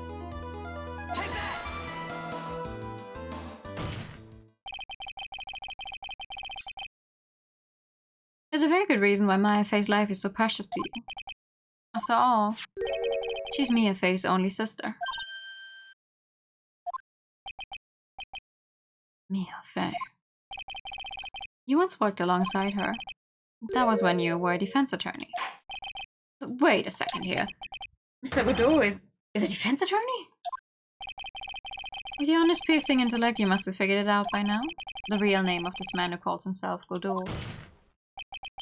His real name is Diego Armando. Isn't that right?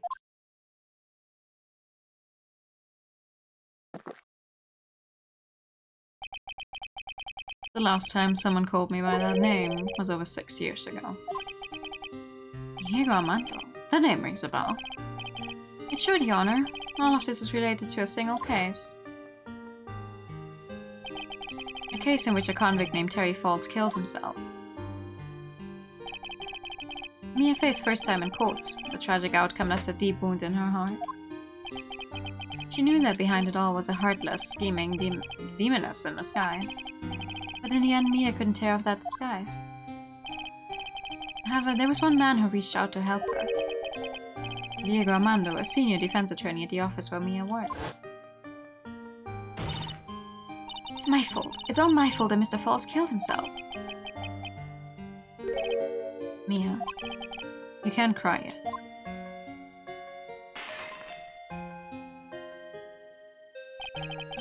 The only time a lawyer can cry is when it's all over.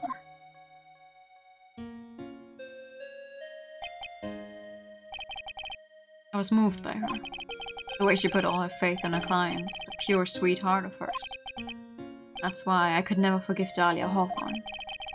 Mia and I thoroughly investigated that fake kidnapping incident. Then, one fateful day, Dahlia wanted to meet with me. It had been 6 months since the trial. We met in the courthouse cafeteria. I just remembered. 6 years ago, right here in this courthouse, you were poisoned. Even I didn't see it coming. Dahlia Hawthorne slipped some poison into my coffee. Some newspapers at the time called it a murder, but very little information about the case was released to the press. But you weren't dead at all. No official reports ever actually called it a murder. I was just in a deep, deep coma. I see. My body shut down and my life became nothing but a long, deep sleep. The woman's poison did a real number on my central nervous system. I lost my sight, and all of my hair turned white due to the damage it caused. It's terrible. Apparently it was a miracle that I ever regained consciousness. 5 years had passed since I drank that poison brew. Then one morning my eyes flew open from the smell of a doctor's cup of coffee. 5 years? You were asleep for 5 years? And the worst possible news was waiting for me. Mia Fey was dead. From the very moment I opened my eyes, I had already lost everything I thought I had. The woman I loved had been murdered, and the woman I loathed had been sentenced to death. The woman you loathed? The woman who had spiked my scalding hot coffee, Dahlia Hawthorne.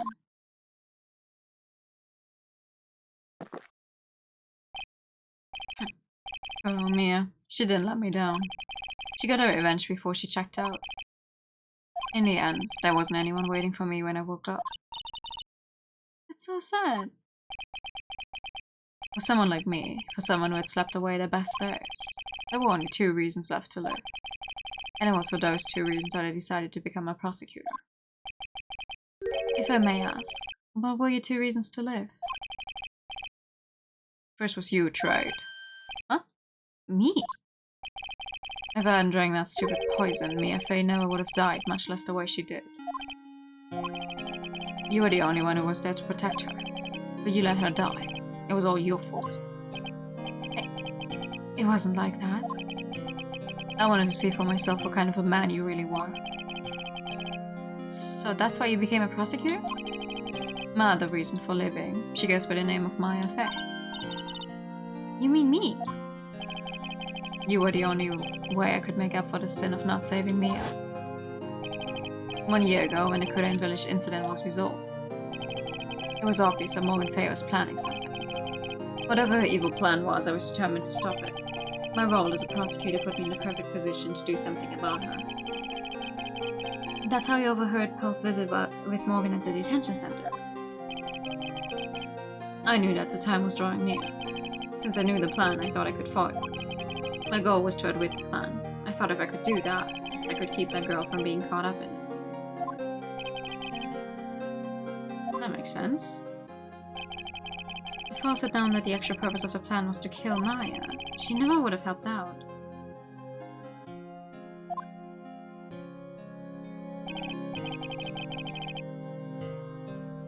Finally, the day of the plan was drawing near. I contacted both of my accomplices. Accomplices? Iris of Hazakura Temple and Misty Faye. I especially needed the help of Iris. She was to take the fall in my backup plan in case we couldn't control Pearl Faye. But how did you contact my mother? She'd been missing for almost 20 years. Officially, yes. What do you mean officially? You've heard about it, haven't you? About the strong ties between the main family and the government. Now that you mention it, Bikini did say something to that effect. He said that the Master of Kudan had great authority. Even without an official position, Misty Faye still wielded great influence. The police have been keeping an eye on her movements all this time. That's how I was able to contact her. Again, because of my position as a prosecutor. So my mother was cooperating with you? Don't ever forget. No matter how far away from you she was, she never stopped thinking about you. She was always... That's why I knew she would do anything to protect you. If you want to know how strong her resolve to protect you was, look at her staff. Her staff? The one with the sword in it? The day the plan was to be carried out arrived soon enough. We met for the first time at Hazakura Temple. That's when your mother showed me her special staff. I realized it then, just how far she was willing to go. She was ready to use that sword to protect you from Morgan Faye if necessary. Wow! Raiders! Welcome! Hi! I'm new and like the color pink vision of JRPGs. We're in like literally the last bits of Phoenix Wright, Ace Attorney, Trials and Tribulations. Big spoilers. Oh my god. Hi. Welcome in. Thank you for the follows. Welcome. Yeah, we're almost done. We're almost there. It's just a few more text boxes, a few more revelations. How was your stream? You did an auto replay. That's good. Anyone who hasn't played it and plans on playing it, look away right now. I'm so serious. You do not want to be spoiled on this if you ever plan on playing these games. Thank you. Welcome in. Some Hollow Knight. Ooh, I should try my hand at Hollow Knight again as well. Last time I tried, I managed to get to an area where a boss was, and I could not. I did not have the energy to try and learn that boss's like movements and everything. So I was like, I think it's been a few months now. Also, Pikachu for the Raiders, of course. Pikachu! Pika. Pikachu! Oh yeah, welcome in. Thank you so much. Oh, thank you for the hydrate time. It's very needed. Oh, yes, okay, we're doing everything. Good old posture check. But yeah, thank you for the pats. Last call for anyone who doesn't want to be spoiled, because this is very, very much the absolute like final parts of the game. Because I'm gonna keep going. Mother. The night of the crime. There was just one way to stop Morgan's evil plan. You mean Pearls, don't you? We had to make sure she didn't channel Dahlia Hawthorne. Well, Pearl, what do you got? Yeah, I mean... I can also, if I remember the button correctly... No, I remember the button not correctly. I can also be toast.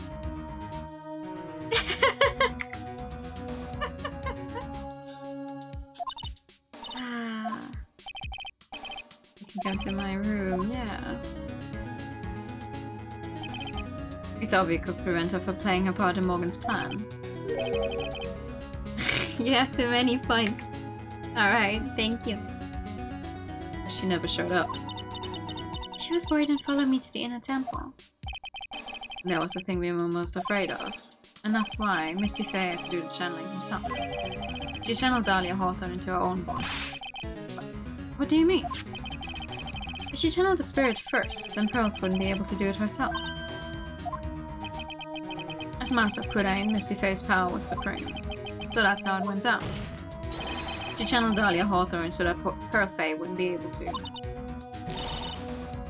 Yeah! This is crazy. What? Is this true? My role in the plan was to make sure no one was going to hurt Maya Faye. That's why I hid myself at the inner temple. Just in case you need to be safe from Dahlia Hawthorne.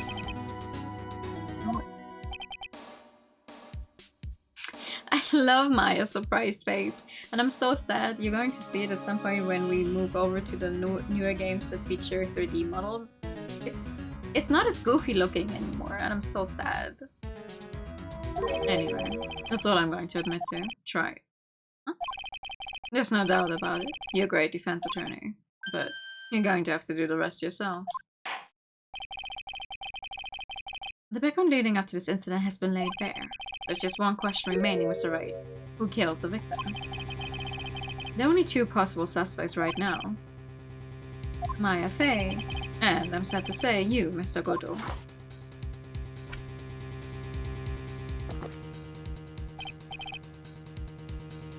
Well, try. If you're the real deal, then finish this thing once and for all. Show us beyond a shadow of a doubt that you can finish this on your own. No, Nick, please don't. Aya. I heard the whole thing from my sister in the medical office. That's why I have to protect Mr. Godot. Girl, you are lying under oath. Not helping anyone in the long run. I can't do it. I can't testify against him. After all, he's the man who put his life on the line to protect Mia. And me too. Maya, I know that. Nick. But even so, it doesn't absolve him of his crime. Please, Maya, testify. Miss Faye, your testimony, please. This is the final testimony. Don't bother trying to hide anything, because I'll know. I want to hear the truth from your own lips. I understand. I'm sure you're right. I'm ready now, Nick. Alright, young lady. Tell us about the moments before you lost consciousness. What exactly happened at the time of the murder?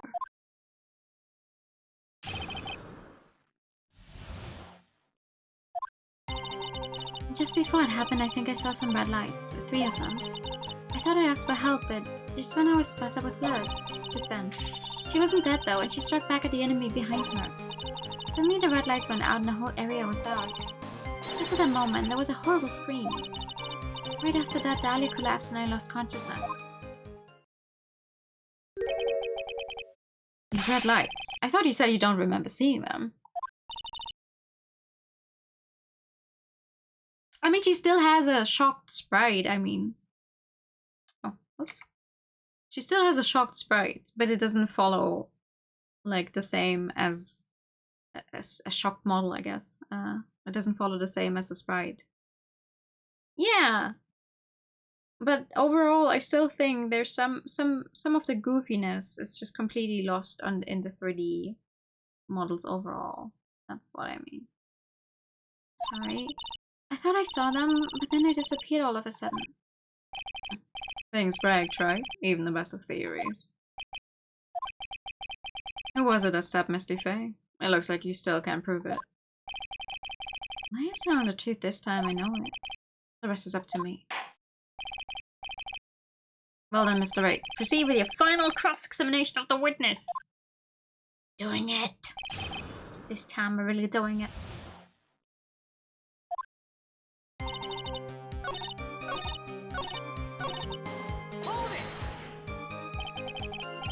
What do you mean by just at that moment?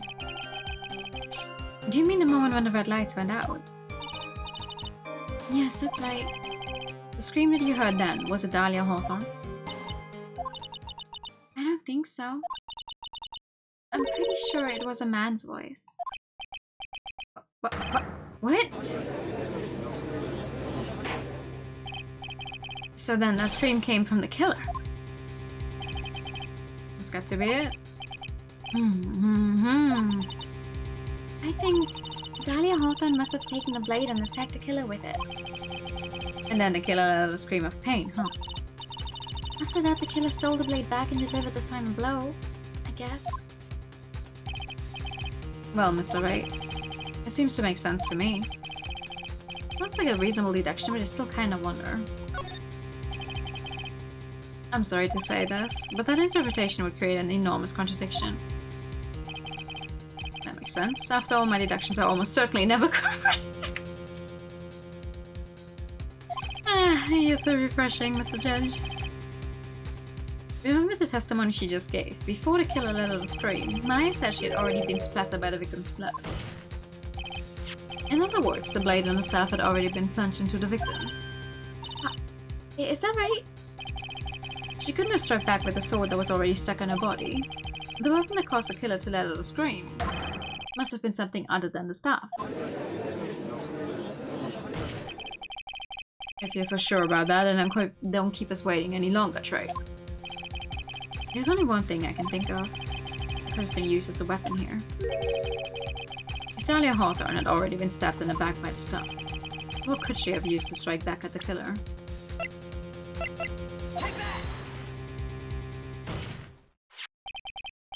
Naturally, the dagger the killer brought to the scene of the crime. That's right, I forgot about that. The dagger was found at the crime scene stuck into a pine tree. Yes, the detective found that this morning and brought it to me. Dahlia Hawthorne struck back at the killer with this, and she managed to wound him as well. Objection. Just because he let out a scream doesn't mean that he was wounded. For all we know, the blood of the dagger could have been from the victim. Have you forgotten that the blood has already been tested? Since we know that it wasn't the victim's blood, it must be the killer's blood. The killer must have wounded somewhere in his body. So you're saying the blood on this dagger belongs to the killer? Exactly. A DNA analysis of the blood would prove it beyond a shadow of a doubt. And yes, Mr. Godot, it would prove that it's your blood. If he has coffee, if he has blood running through his veins and not coffee, sure. Nice theory, right? Trait. A little bit. Though I'd say Godot overall is a way more likable character than Von Karma ever was and will be. This is the end. Have I done it? Even he won't be able to change the result of a scientific test.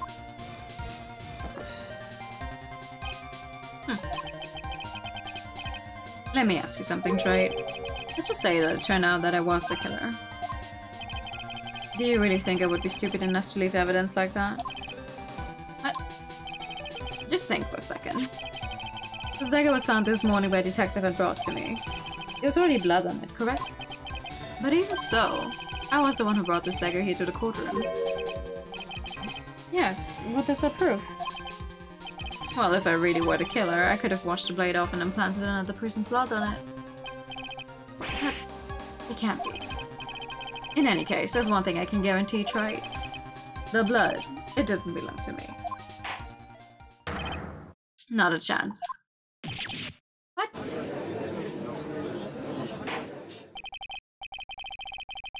In any event, it seems to be established that the killer was wounded. Alright then, witness, continue your testimony. No. Wait a minute. What's the problem? I know I probably shouldn't say this, but there's a big contradiction in Nick's explanation. Maya. This dagger, you said it wounded the killer. That's right. But if Mr. Godot had really been cut with a dagger, his clothes should be bloody, have a rip in them, right? Maya? Maybe he just changed his clothes? That solved the contradiction pretty easily. What are you talking about? It's not that simple at all. Remember back to the day of the murder. Everyone that was in the inner temple site got trapped there. That's right. And once the bridge was fixed and the police headed for the inner temple, Mr. Godot was already there waiting for them. He never had a chance to change his clothes.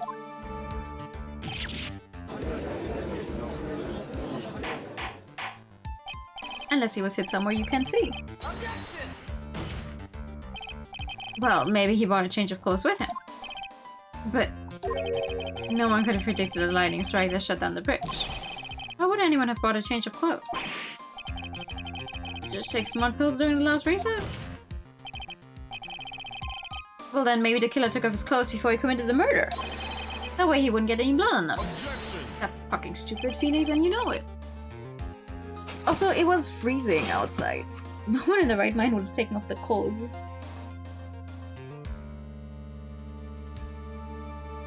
It's already crazy to me that Maya didn't die in the little clothing she wore during this weather. Are we? That's impossible, right? You know how cold it gets up there late at night. After a few minutes with no clothes on, you'd be frozen solid.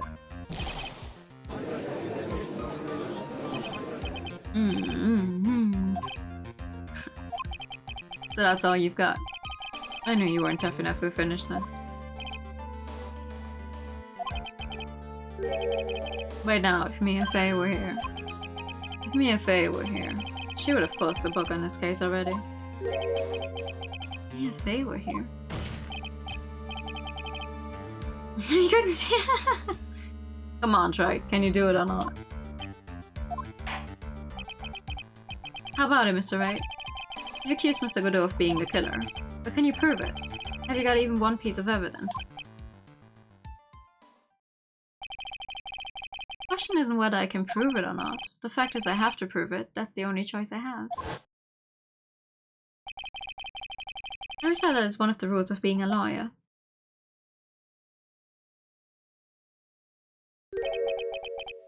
I can prove it. I'm going to bring your magnificent vengeance to fruition just as you want it. It's good. I'll fight it till the bitter end, try. This is just one piece of evidence that can prove your points. Why don't we go for the unlimited penalty? Are you trying to pressure me, Mr. Godot? Because it doesn't matter to me. I've got the one piece of evidence I need. Give me a break. You've got nothing, Trey. So what do I do at a time like this? It's simple. I've got to think outside the box and approach this from a different angle. Alright then, Mr. Wright. Let's hear what you've got. There's one thing I've demonstrated in the previous cross-examination. The killer was wounded. That was proven by the blood on the dagger. But we decided it was impossible for him to have hidden such a wound. If he had been cut by a dagger, there should have been a bloodstain on his clothing. There's one place the killer could have hidden his wound. What did you say? Hidden? It all comes full circle. This is it, my last stand. I need to think about this from a different angle. I don't need to think about why there were no bloodstains on his clothing. I need to show how he hid the wound. It's the end of the line. The fan stopped right. Let's hear what you've got. Where's this location where you say the killer hid his wound?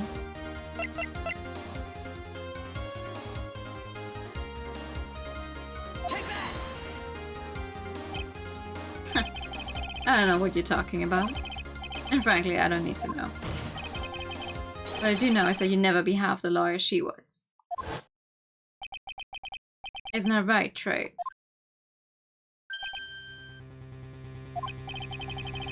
What's that just now? Mia? Can't be. You're living on through him. Even as we speak, you're still hiding the wound.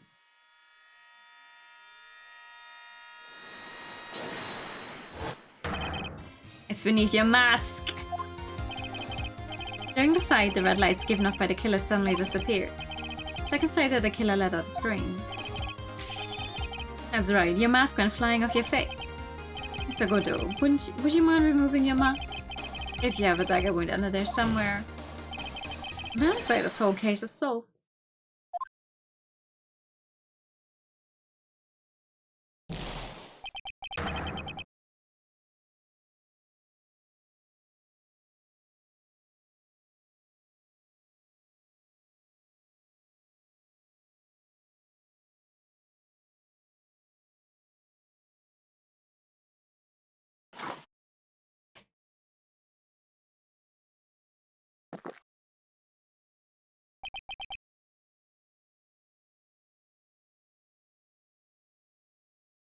Just now, I saw a spirit in you. I never liked you. 6 years ago. You helped the woman who put me to sleep by hiding her bottle of poison. He didn't know about that though. And then, while I was sleeping, you let Mia die. But you didn't care. You just kept living your pathetic, happy-go-lucky life. You even had the nerve to follow in her footsteps as a lawyer. I could never forgive you. That's what I thought. Mr. Godot. But I was wrong about you. I knew it from the very beginning. The truth is, the only person I could never find it in my heart to forgive was me. You yourself. I was the one who failed to protect Mia. Me and no one else. I tried to avert my eyes from the truth, escape from the harshness of reality. I just couldn't face Mia's death head on, so I ran. I hid behind a mask. I threw away my true name. I couldn't even deal with being a defense attorney anymore, so I quit. But you saved Maya! Yeah, that was my plan. Up until just now, anyway. What do you mean? Are you listening, Maya? If I really wanted to save you, then there's one person I should have gone and talked to right away. Who would that be? Are you talking about Nick? But I didn't do it. I tried to get the help of Iris and your mother, but I closed my eyes to the most important man involved. Do you know why? The real reason. No, why? I suppose I wasn't really interested in saving you at all. Huh? I think I was just trying to salvage what's left of my own broken soul. I was trying to make up for the fact that I couldn't save Mia, nothing more. Oh, thank you! Thank you for the follow! That's why I let you walk right into a situation that I knew was dangerous. Forgive me. You're wrong. You put your life on the line to save Maya. Was it really for Maya's sake? Even now I'm not really sure. What do you mean by that? That night in the darkness of the garden when I saw a silhouette. A part of me must have known the truth. The truth that it wasn't really Dahlia Hawthorne standing there in front of me.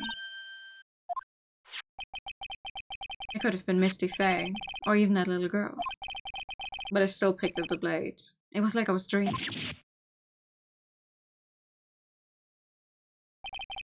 I'm not sure exactly what was going on in my mind at that point. Was I really motivated by the pure desire to protect Maya and Faye? Or was it something else? Was it my hatred for a woman who had stolen everything from me 6 years earlier? Could it have been simply a desire for revenge? And now, I don't know anything anymore. I did learn something today, however. I finally realized that I was the arrogant one. I was just chasing an illusion, a fantasy. A stupid fantasy of defeating you in the courtroom. You were the one who made me realize my fault. You never ran away from me instead. Instead, you picked up where she left off, as a true defender of the people. In that one moment, I understood everything. Sakoto.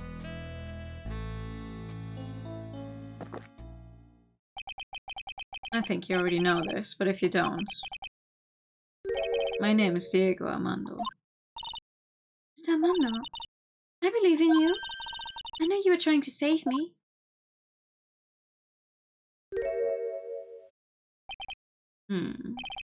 Thanks. Your wound is bleeding. Did you forget already? In my world, the color red doesn't exist. These must be my tears. Tears? Ever since I woke up from my coma, I think I've been waiting for this very moment. Mr. Armando. You do well to remember this, Maya. The only time a lawyer can cry is when it's all over.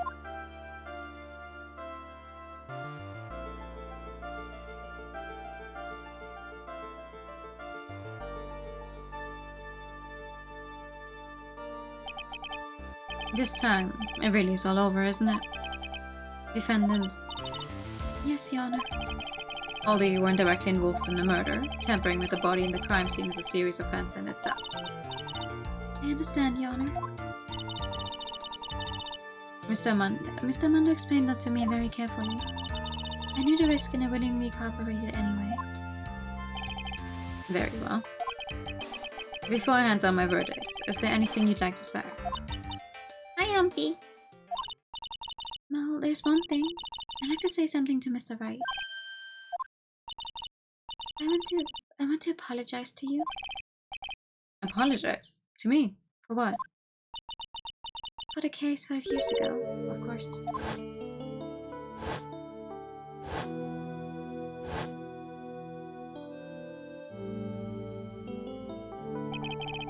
I just remembered. Weren't you poisoned by your own lover? Not exactly, but yeah, something like that. Even now, 5 years later, I can hardly believe it. She was going to do it. She was planning to kill me. It's not all that surprising. The two of you hardly knew each other. Huh? What do you mean? You and my sister, you only met twice. Huh? We only met twice. The first time you met was on that fateful day. The day she poisoned Mr. Armando in the cafeteria of this very courthouse. The next time you met her was 8 months later. You met her again on the day that she stole your cold medicine. And Doug Swallow was killed. No, it can't be true. I mean, during our whole relationship we were... For those 8 months, the woman that you thought was Dahlia Hawthorne wasn't actually my sister. It wasn't Dahlia. I hope one day you can forgive me, Beanie. You mean... That's right. I lied to you for 8 months. But why? Why would you do such a thing? Ever since she gave you the bottle that day, my sister was trying to get it back as soon as she possibly could. Because of the police investigation and the surveillance, she couldn't move about freely. So that's why you...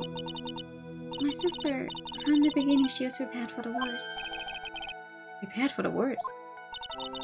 She thought that you might somehow discover the truth. That's why she was always ready to deal with you at a moment's notice. You mean she was ready to kill me, don't you? She already had so much to answer for, I didn't want any more sins on her soul. I begged her not to do it and she agreed to give me a chance. And that's why you came to me? You came to get the bottle pendant back from me in her place? I couldn't get you to give it back. I failed at something even as simple as that. 8 months passed and I still couldn't get it back from you. Finally, my sister couldn't wait any longer. She didn't consult me about her plans for you that day. It was the first time that had ever happened.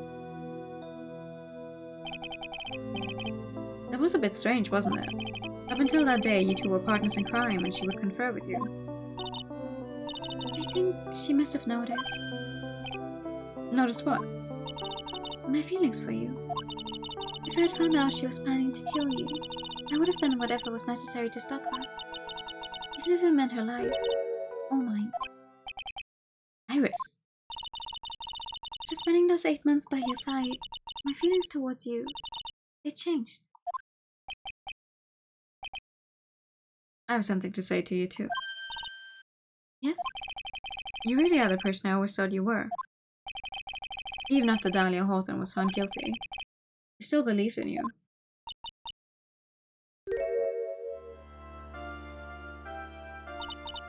Thank you.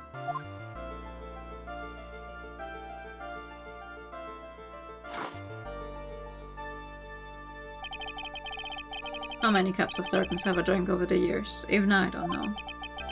I'll tell you though. Right now, this one here is the greatest cup I think I've ever had. Don't you think so? Phoenix, right? Woo! He actually says my name correctly!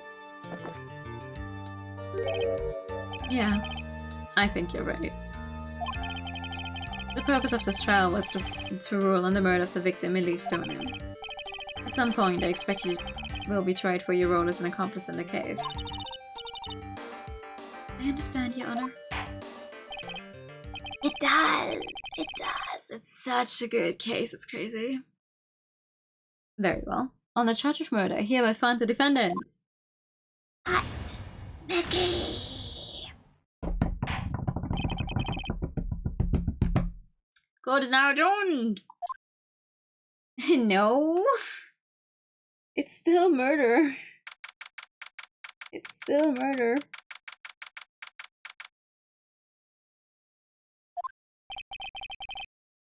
Guess it's all over. The way everything ended was justice really served. The man who risked his life to save Maya is being sent to prison by my own hand. Of course justice was served. Mia! I'm proud of you, Phoenix. Your defense was truly brilliant. But I couldn't save Mr. Amando, the man who cared so deeply for you. You're wrong, Phoenix. You did save Diego. You saved him in the only way possible. You mean, with that verdict? I think one day you'll understand too. Phoenix, I want you to remember one thing. You were as good out there today as any defense attorney could ever hope to be. There's nothing more you can learn from me. Mia, you accomplished something I wasn't able to. I owe you a great deal. Thank you. Mia, I'm sure we'll meet again. Someday, Phoenix. I've handled lots of cases and seen a lot of things. And along this journey, I found myself asking just one question. What does it really mean to defend someone? I suppose today's case produced one possible answer. Nick. Maya. I guess it's just like my sis said. Mia, what did she say? Then I even channeled Mia to get her advice on what to do. This is what she wrote back in my notebook. Don't worry, Phoenix will save everyone in the end. But, come on, cut it out with that gloomy face. Can you see me, sis, and I'm sure Iris too. We owe you for everything you've done for us, Nick. Maya. Oh, how can you be so bright and chip after all that's happened? You were brutally attacked. You even saw your mother murdered. Siska. Still a softie as always, Phoenix, right? Excellent work, right? Mr. Ashworth, when did you get back? Oh, that's right. I guess no one filled her in on that. Ashworth and Francisca have actually been helping me. Helping you? If these two hadn't been here on the first day of the trial, there wouldn't have been no further trial. The defense wouldn't have gotten anywhere. Oh, but where were you, Nick? I heard he fell into a river and caught a nasty cold which forced him to sleep all day. Yes, he laid in bed shivering from his fever with Iris's hood pulled over his eye. Ouch. Talk about embarrassing, Nick. You definitely need more training. Anyway, thank you, Mr. Ashworth. And you too, Francisca. I don't suppose. There's room for me in this group hug, is there? Could I try doing a German accent? Considering that I'm German and I try and hope that my German accent is not actually as noticeable from how I usually talk, I'm not sure. Phoenix is immortal when the game needs him to be. And then the next time he almost keels over for something or other. Oh, Larry! Was it the longer than usual face? I realized something when I was reborn. I realized that Larry was never of any use to anyone, not even once. That's not true, right, Nick? You're asking me? Well, Nick, is it true? I've got a place in this world, right? Huh? Oh, yeah, of course. I knew it. Everyone would be better off if I were gone for good. No. Yeah. Those portraits you painted, they were really good. Isn't that right, Ashwood? What? Me? Why are you making that face? Huh, edgy. Let's just go with Alma and bit. You foolish fool. Well, yes, indeed. I certainly can say that they lack resemblance. Do you mean it? What about you, Fancy? Did I draw you well, too? Ugh. My beauty can't possibly be captured by a mere crayon. Nevertheless, I recognize the effort you put into it, and that's worth something. So did you do it, like you promised? You're going to model for my next picture book, Francie's Whippity Whip trip. Don't get carried away. Oh, it was worth asking. How about that? I guess painting portraits is the only thing I'm good at. Painting of Poe is pretty darn good too, if you ask me. Huh. Now that you mention it, I haven't seen her around. Charles, where could she have gone? Normally she would have made a beeline for Maya. I'll go look for her. Be right back. Also, technically, her body can't have gone very far because Mia was just here. Early. Right. You seem to be uncharacteristically puzzled. I suspect you're wondering how Maya can be so cheerful despite all that has happened. Yeah. To be honest, I can't understand it either. Let's go. That's right, she lost her father fairly recently as well. I think I understand how she feels. Maya's a much wiser person than she appears, and I think she realizes something. Now is exactly the time when she needs to be as strong as she can. What do you mean by now is exactly the time? Maya wasn't the only one that was badly wounded by this incident. In fact, there was someone that was hurt far more deeply than she. I believe it's for that person that Maya is trying her best not to cry. Someone who was hurt more deeply than Maya. Troy, I think I'm starting to understand too. Ow! And tell me, Phoenix, right? Who is Maya Fey being strong for? Well, who else could it be? Oh, Faye. Oh, kid. After all, the reason that she worked so hard to follow the instructions was because she loved and believed in her mother, Morgan. It's for the good of the Fae clan. I'm sure she believed in every last word. I thought she was doing it for Maya. That's why she was so happy. Always. At the end of a trial, you always have something to present to one of the people you're talking to. It shows how truly devoted she is to Maya. It is a cruel irony that it was her servants that led to this tragedy.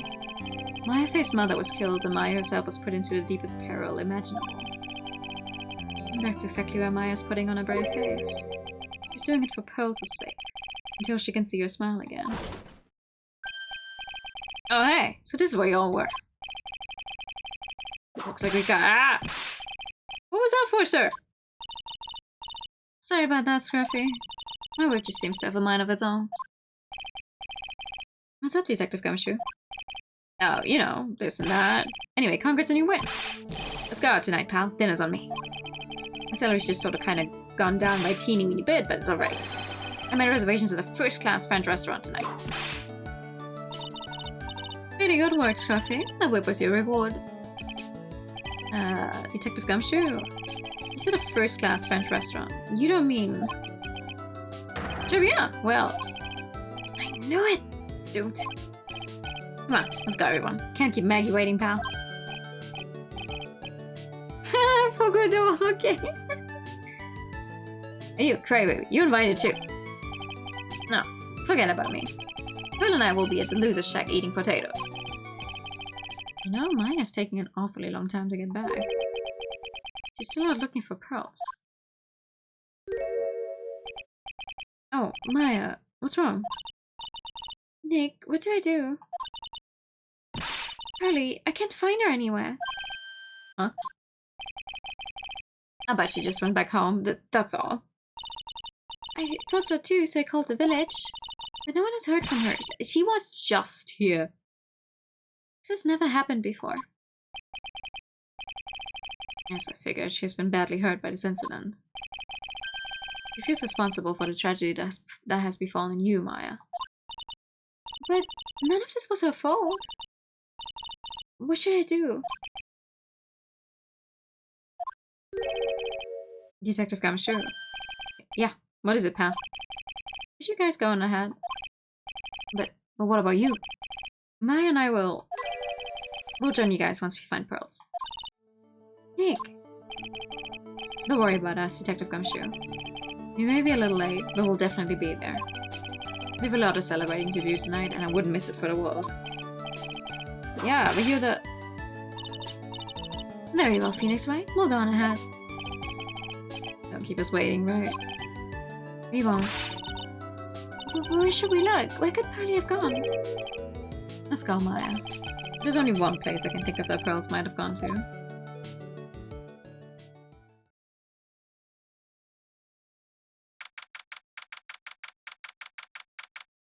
How she got there? I do not understand, and I'm not going to question. I'll just take it. It's a good temple. For pearls, I bet this is a very important place. After all, it's where this whole incident started. What's this? You're all back again so soon. Sister Bikini? I thought we'd be eating mashed potatoes alone tonight. So she's here? Pearly is here?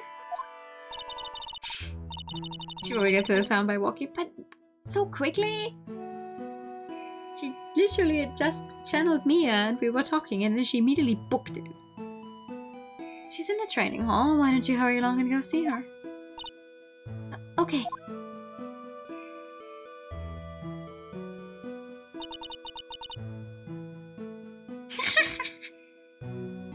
Pearly's not here. Maya, the hanging scroll. Someone clean it off. It's got to be pearls. Maybe she did Mia. Mystic Maya! Pearly! Why did you just leave like that? Mystic Maya! Mystic Maya! Oh, baby. I swore that I would never trouble the two of you ever again. Because it's all my fault that Mystic Maya's mother. That's why you came here. It's the least I could do to pay for your happiness.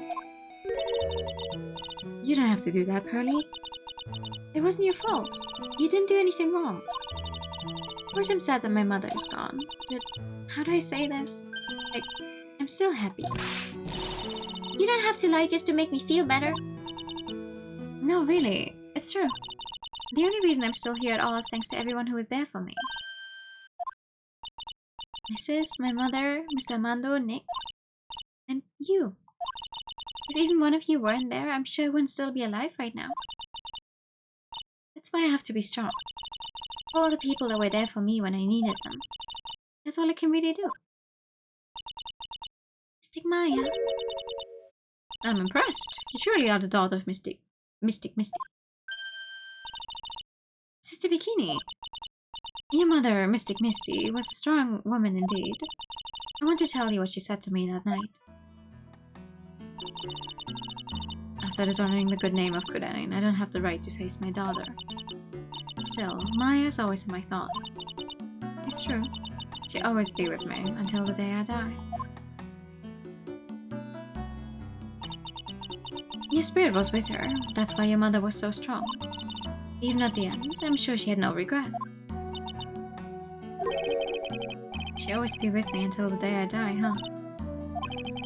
There's a rule or something all masters are to follow, isn't there? To never take the charm off until the day you die. That's the master's talisman. The thing that Misty kept by her heart and would never take off. It wasn't the container that was important, rather it was the contents. That's a photo.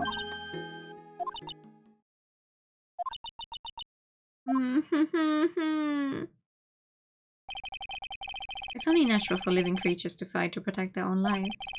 But what makes us human is that we fight for others. But who do you fight for? How hard must you fight? It's a true measure of what human life is worth. We defense attorneys are warriors who are constantly challenged by that question.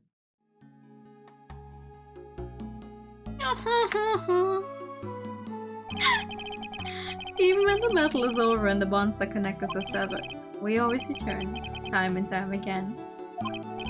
Mia, Maya, Pros, Stamando, and Maya's mother too. I learned that from all of them.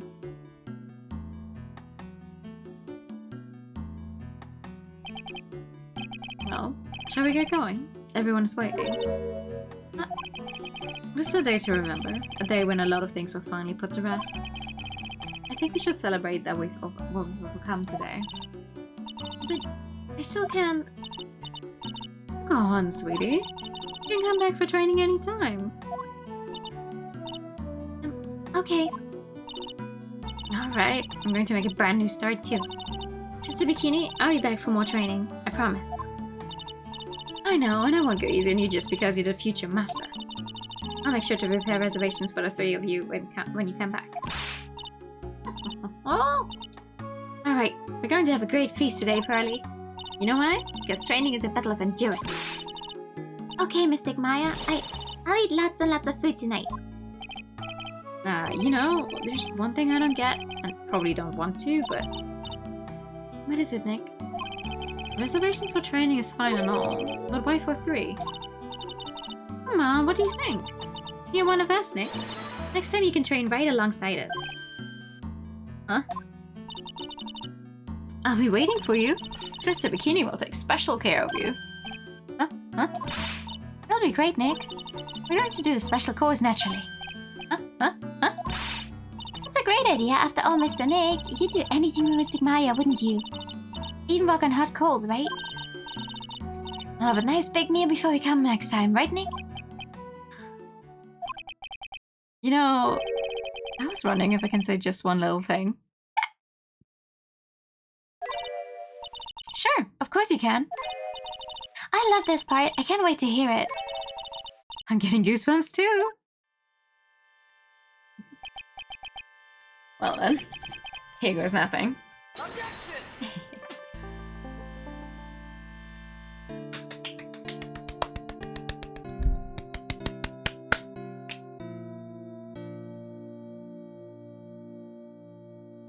I really have to work extra hard now.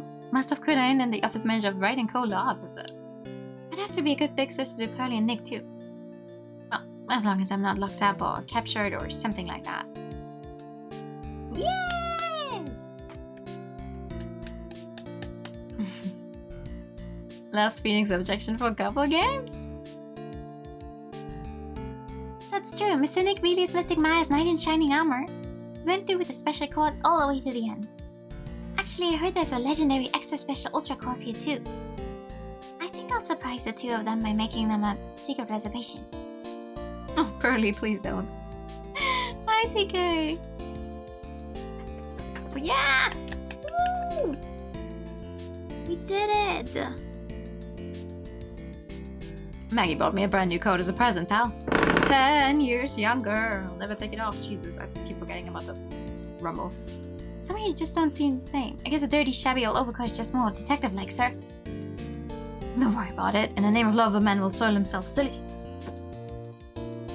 The Astro Devil special.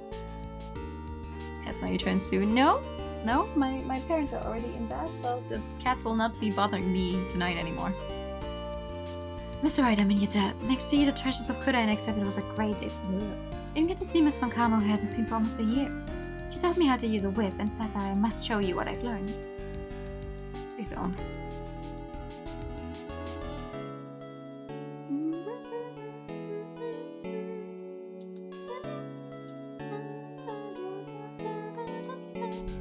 Lizzie and I started a company called Master Mask Consulting. We're dedicated to stopping the evil plans of all the criminals in the city. Our motto is cut it out, please. Pretty cute, huh? Well, we also sell plans to the criminals as a kind of side business. I wonder if that's okay. Sometimes I think maybe we're the worst criminal. She is. She's one of those designs where I'm just like, yep. Nice.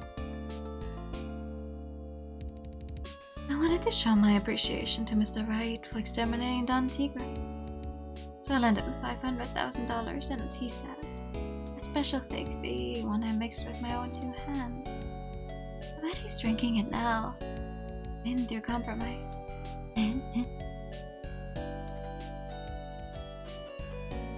I do not remember all of the voices I tried to do for all of these characters, by the way, I'm sorry. I'm just old and in the way, a wrinkly, grumpy, clown-nosed waste of flesh. At least that's what I thought. And my grandkids had a birthday party for me the other day. Talk about embarrassing, 69 years old and cried like a baby with a dirty diaper. Yeah. Now where's the catch? As usual, we have an abundance of work to do. We've hired a new programmer to replace Dan Elk. I do hope everyone will get along. His name is Adam Mather. As soon as I heard his name, I knew our brain circuits would align perfectly. 3.5 plus cats, yeah. The final cases are always very long. My, more reporters. Since the murder, we've made so much money I hardly know what to do. I think the magazines like us because it provides such a nice visual, especially in spring. I can hardly wait for Iris to come back.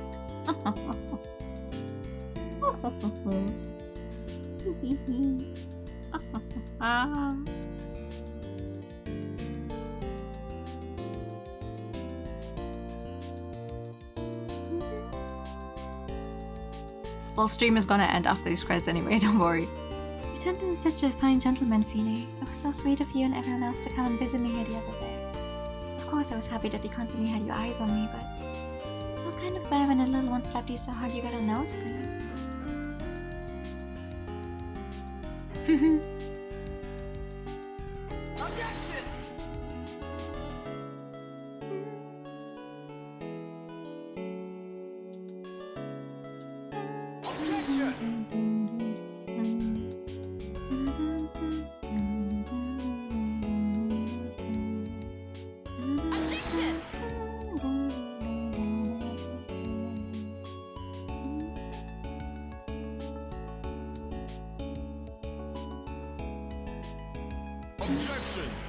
But yeah, starting from the next Ace Attorney game we're playing, it's actually gonna be completely blind for me as well. Again, which is gonna be fun.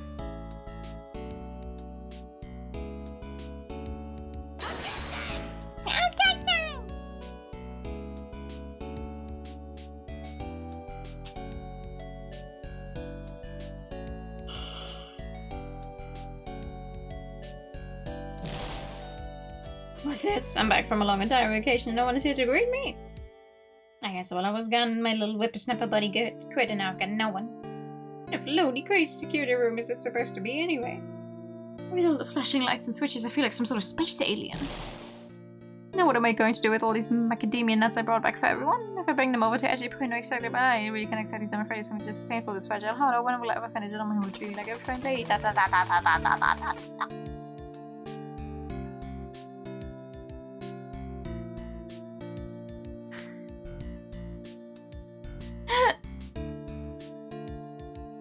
I finally found something I love to do. Francie's Whippity Whip trip is gonna turn the art world on its head. Should have realized it sooner. Self-centered, lazy, antisocial. I'm an artist. A really good portrait artist. I'm not a loser after all.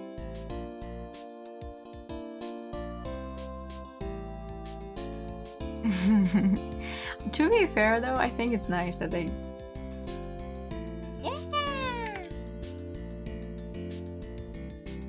I think it's nice that they actually put voice actor credits in there, even if there's very little voice acting to be had. Ooh. In these games. But the few things that we do have.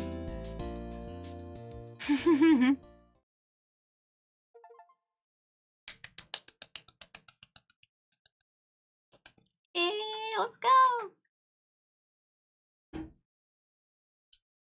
Dun, dun, dun. Nice at all. Edgeworth's name. Yeah. I feel like Edgeworth's name is one of the biggest changes in French. It's also funny how they choose who to give different names. I mean, to be fair, fucking Gumshoe is called Detective. Which you probably say, I don't know, I don't speak French. Detective? Whatever. It just looks very unfortunate. But yeah, we did it. We did it, and we only managed to go like pretty much exactly an entire hour of overtime. Still said the same way as English. Okay. That's good to know. But yeah, that is it. That is it for the entirety of the Ace Attorney trilogy. We have played all 3 of these games. Frankly, I have quite a lot of achievements to catch up on. I'm missing quite a lot of them because I didn't, you know, I never played these games with like focus on the achievements and only on really showing you the ways to get through them. But yeah, this means that on Sunday we can get started with investigations, which is going to be completely blind for me, unlike these ones. So that's going to be fun. Yeah, the achievements are some very stupid things. Funniest thing is, I think there's one very towards the beginning when they show you the tutorial basically, and they're like, okay, now tell us who the defendant is, and then when you say the wrong name, if you say Mia, you get an achievement for it or something. It's stuff like that. But yeah, that is going to be it for tonight. Thank you guys so much for coming by. I hope you enjoyed these games as much as I did. I'm very glad I replayed them. Cannot wait to get started with investigations on Sunday. What do you mean, ad break? No ad break, we're raiding now. Have a good night. Goodbye. Bye bye.